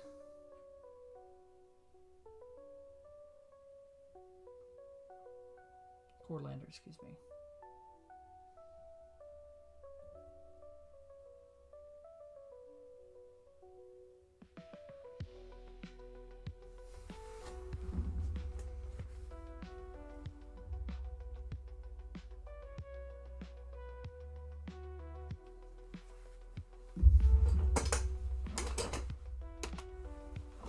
the damage from the fall. Then, for up to a minute after the fall, compound round the light mother to tell her I was okay. Next, I was being taken to a hospital. Though Alessandra's memories were mainly of the fall, the accident was somewhat more complicated. When the gondola hit the ground, the lightweight body of the gondola was crushed beneath the much heavier carriage assembly, compounding the damage from the fall. Then, for up to a minute after the fall, the cable car system continued to run, dragging the badly damaged gondola and its occupants along the ground. It only finally came to a stop when Carlo Schweitzer, in the control room, recovered his composure and deactivated the system. Rescue workers converged on the site, but soon... Then, for up to a minute after the fall, the cable car system continued to run, dragging the badly damaged gondola and its occupants along the ground. It only finally came to a stop when Carlo Schweitzer, in the control room, recovered his composure and deactivated the system. Rescue workers converged on the site, but soon found that there was little they could do. There had been 43 people in the gondola. 42 people died during or shortly after the impact, leaving Alessandra Piavesana as the sole survivor. She had been protected from fatal injury, at least in part, by the bodies of her friends and fellow passengers surrounding her. An investigation into the accident was launched. The failure of the cable surprised even the most experienced cable car operators. The steel cable was 52mm or just over 2 inches thick, and was more than capable of holding the weight of the gondola and all its passengers in normal circumstances. It was noted that on this day the gondola had been slightly overloaded. Its normal operational capacity was 40 people, but 43 had been allowed to ride. Enough of these passengers had been children, however, that the operator who loaded the gondola didn't consider it a risk. And indeed, although it was technically against protocol, the extra riders did not increase the weight of the gondola to the point that it could possibly have broken the cable. Upon close examination, it became clear that the cable had broken due to friction with another cable. As well as the moving cable that carried the gondolas along the course of the cable car, there was another stationary cable that ran from pylon to pylon to provide support and stability. The moving cable had come into contact with the stationary cable. Indeed, it had fully overlapped with it. This might have happened due to a combination of wind, passenger movement in the gondola, and the slightly increased weight of the gondola on that particular trip. When the cables came into contact, the automatic safety system detected this and shut the cable car down. Minutes later, however, it was restarted by operator Carlo Schweitzer. It began running again, with the automatic safety system disabled and the two cables grinding against one another. Detected this and shut the cable car down. Passenger movement in the gondola, and the slightly increased weight of the gondola on that particular trip. When the cables came into contact, the automatic safety system detected this and shut the cable car down. Minutes later, however, it was restarted by operator Carlo Schweitzer. It began running again, with the automatic safety system disabled and the two cables grinding against one another. The only other gondola on the system was, at this time, moving up the mountain. It had only a single passenger, another cable car operator who was heading for the control room.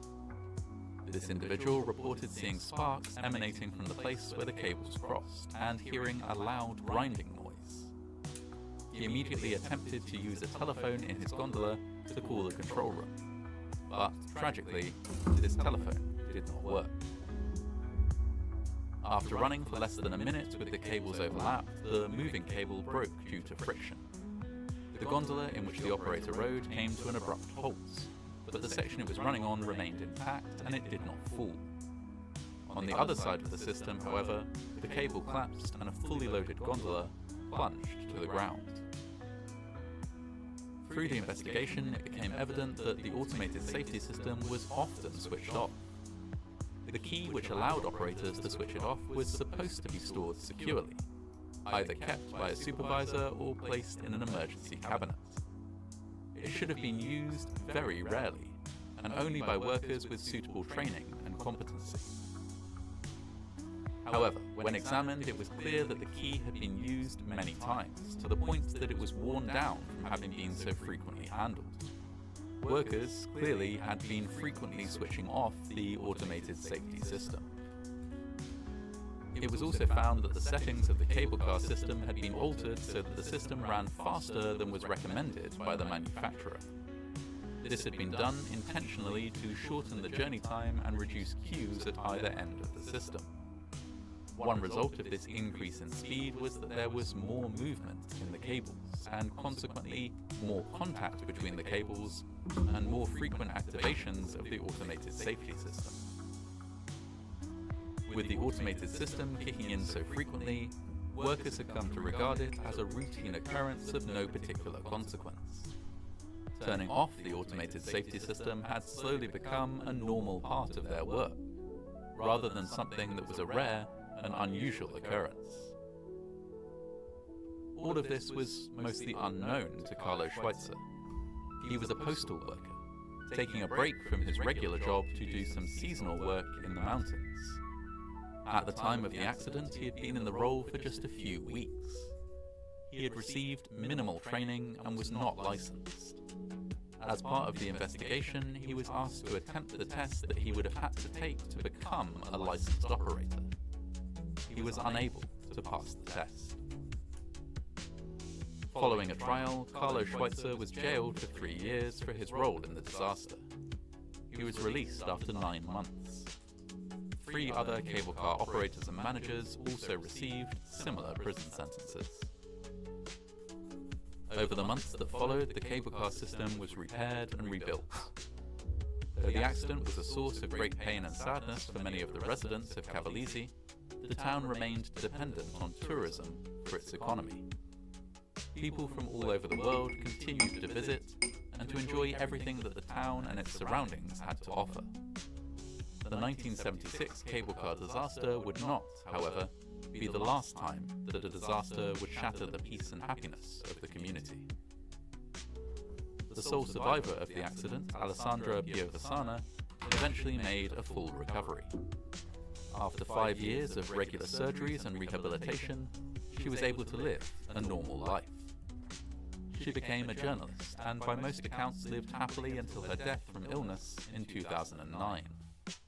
In an interview in 1998, she spoke briefly of having survived the accident, describing how, decades later, she still experienced moments of unease. "I can't say how my life has changed," she said. "I'm not at all reckless. I'm careful when I take the car. I feel uncomfortable on planes. Maybe it's the fear that stays with you forever."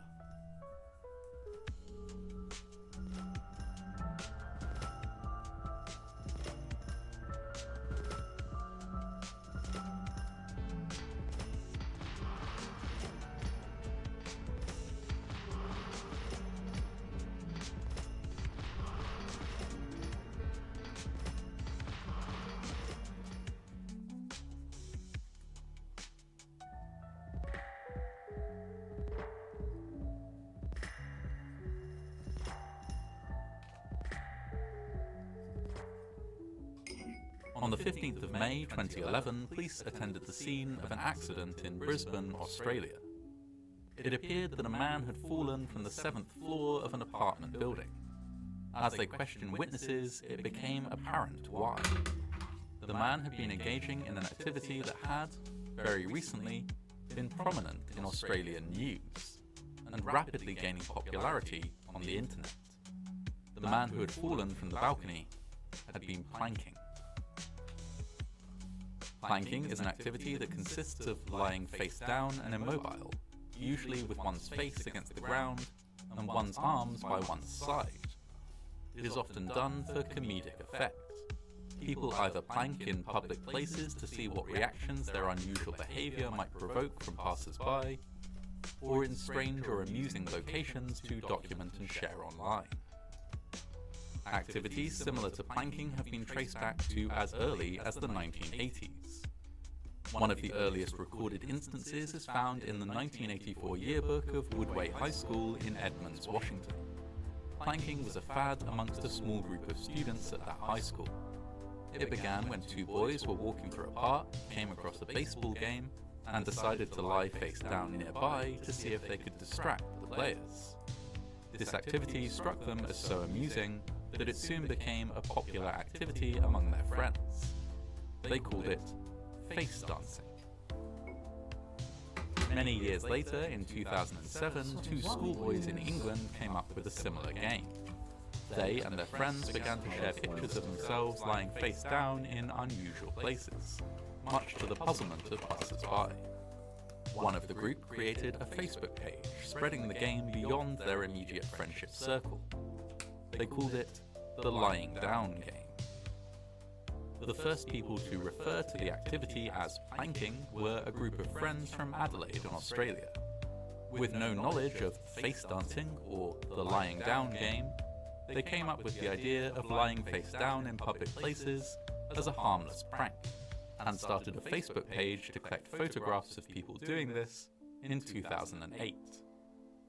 Over the next few years, planking became steadily more popular, helped greatly by reports on the craze in the news. Some outlets published stories about planking in general, commenting on how swiftly the activity had gained popularity. However, planking also made the news when it went wrong, or when it was done in a particularly spectacular fashion. At the same time, pictures of planking posted on social media would attract a lot of attention, and a large number of likes and shares. Again, the effect was greater when the plank went wrong or when it was done in a particularly daring or unusual location. This led to people attempting to plank in more and more surreal or hazardous locations. There were numerous minor accidents, the videos of which were, in some cases, more popular than pictures of successful attempts at planking. Many photographs and videos were shared via Facebook, Twitter, and YouTube, but there also existed independent sites designed to share, collate, rate, and review interesting attempts at planking. As time went on, at least 2 young people suffered severe injury after falling while attempting to plank. The first was an 18-year-old Italian boy who fell from the roof of a building onto an awning and from there onto the ground, a total fall of 10 meters or about 39 feet. The impact caused trauma to his spleen that ultimately necessitated its removal, leaving him at higher risk of infection and illness for the rest of his life. The second was a 17-year-old American boy who fell from a second-floor balcony, landing on his back after a fall of 7 meters or about 23 feet. Though he survived and recovered, one of his kidneys had to be removed due to a hemorrhage. It was 2011, however, before planking would result directly in a fatality. In the early hours of the 15th of May 2011, 20-year-old Australian man Acton Beale and a friend were returning from a night out in Brisbane. On their way home, they planked in several places for their own amusement. Acton had been introduced to the idea of planking just a week before by a friend who was a member of the Brisbane Planking Association Facebook group. On that occasion, he had engaged in planking in a local park and found the experience enjoyable and amusing. The Brisbane Planking Association Facebook group, like most Facebook groups dedicated to planking, recommended that people planked safely and sensibly, but at the same time had posted pictures of people planking on balconies and in precarious positions before. Acton Beale and his friend got back to a 7th floor unit in Kangaroo Point in Brisbane. At around 4:30 AM, Acton attempted to plank on the balcony railing of the unit. In the process of doing so, he lost his balance and fell to the ground below. Emergency services were called, but despite working on Acton for 20 minutes, were unable to save his life. He died at the scene, the first death that could be directly linked to planking as an activity. The next day, another prominent planking accident was reported by Australian news outlets. Simon Hallam, a 20-year-old plasterer from Inverell in New South Wales, was out with friends, planking in various locations. Witnesses report that he was attempting to plank on the back of a moving car when he fell and landed on the road. The fall resulted in serious injuries that required Simon to be placed in an induced coma. Doctors said that his injuries were severe and that they could not be sure that he would ever fully recover. The driver of the car was arrested and charged with dangerous driving. After some investigation, witnesses disagreed on whether Simon had been attempting to plank or to car surf, an activity which involves standing on top of a moving car rather than lying flat. Whatever the reason for the accident, it was generally reported as an accident as a result of planking. 2 high-profile accidents in as many days generated a great deal of media interest. Most of it focused on the perception that planking as a craze was out of control and unsafe. As news of these accidents was reported around the world, numerous attempts were made to ban or restrict planking.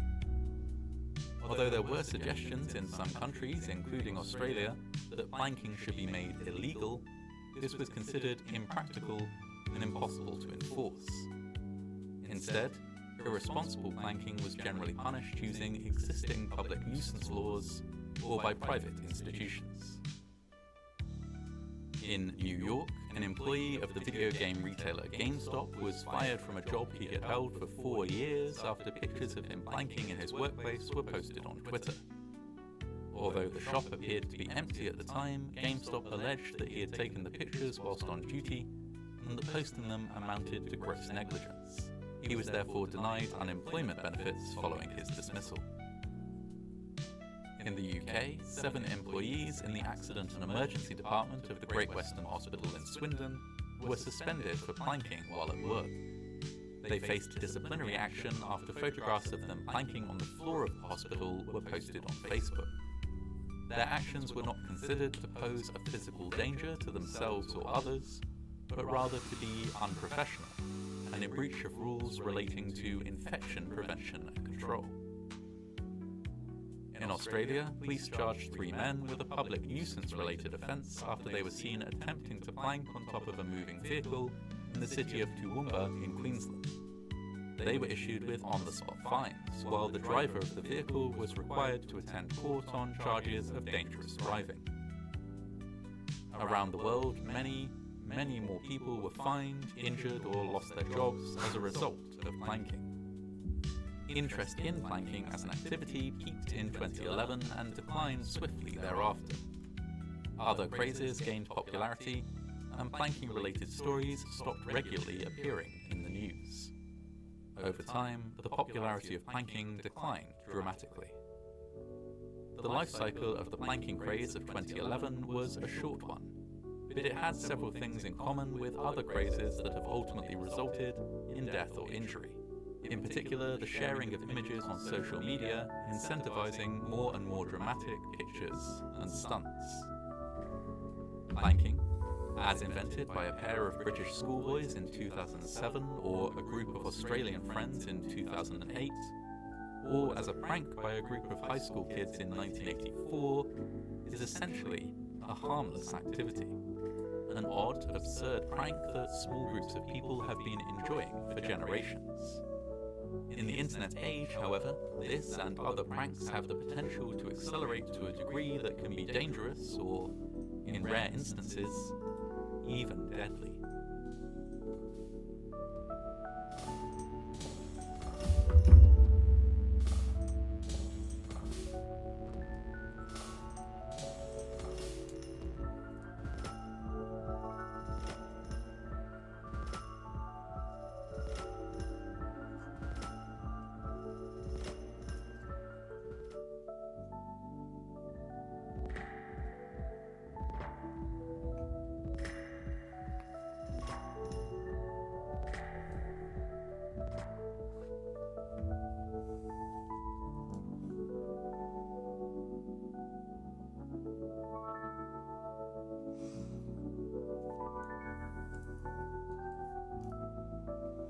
Right there it is, the Dragon Gundam.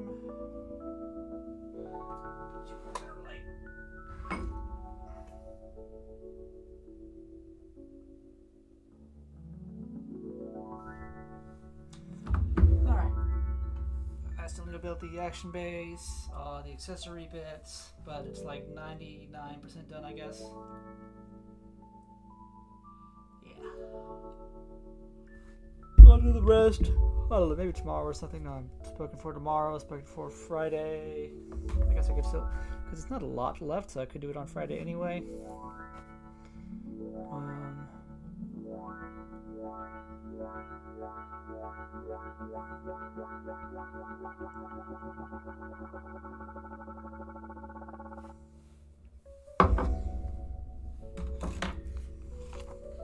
Yeah, it's all the accessories.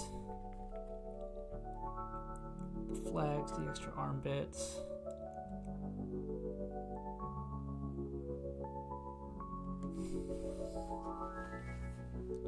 Oh, okay, so that's what you, okay.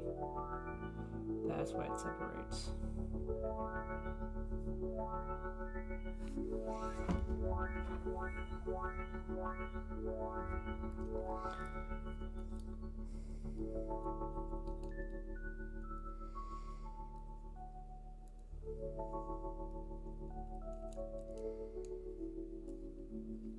I'll save that for next time.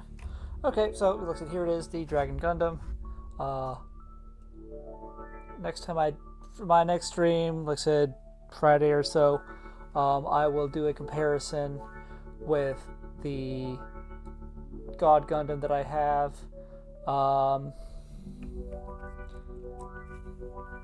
And then I guess on Saturday, excuse me, I'll start the Nobel Gundam. Finish off G Gundam month, whatever you want to call it, in style. Having seen the show, I am now glad I did not go for the Berserk mode.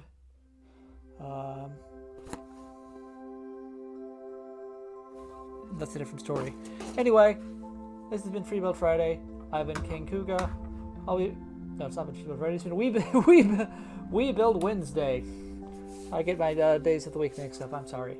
Anyway, come back whenever. I'll try to stream. I'll try to do a finish up stream for this. Gotta be careful about doing that. I lost part of my nail the other day.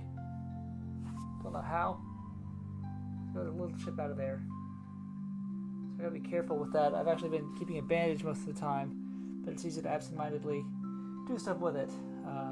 But yeah, anyway. Try to get back to regular streams on Saturday.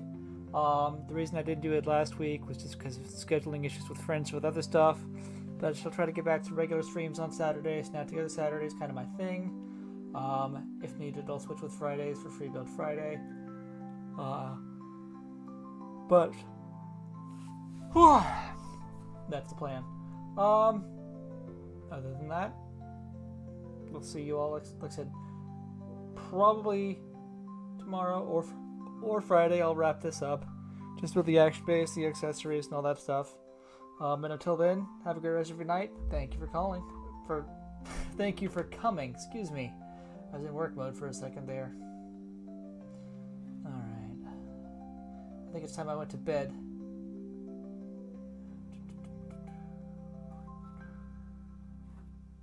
Goodbye, everybody.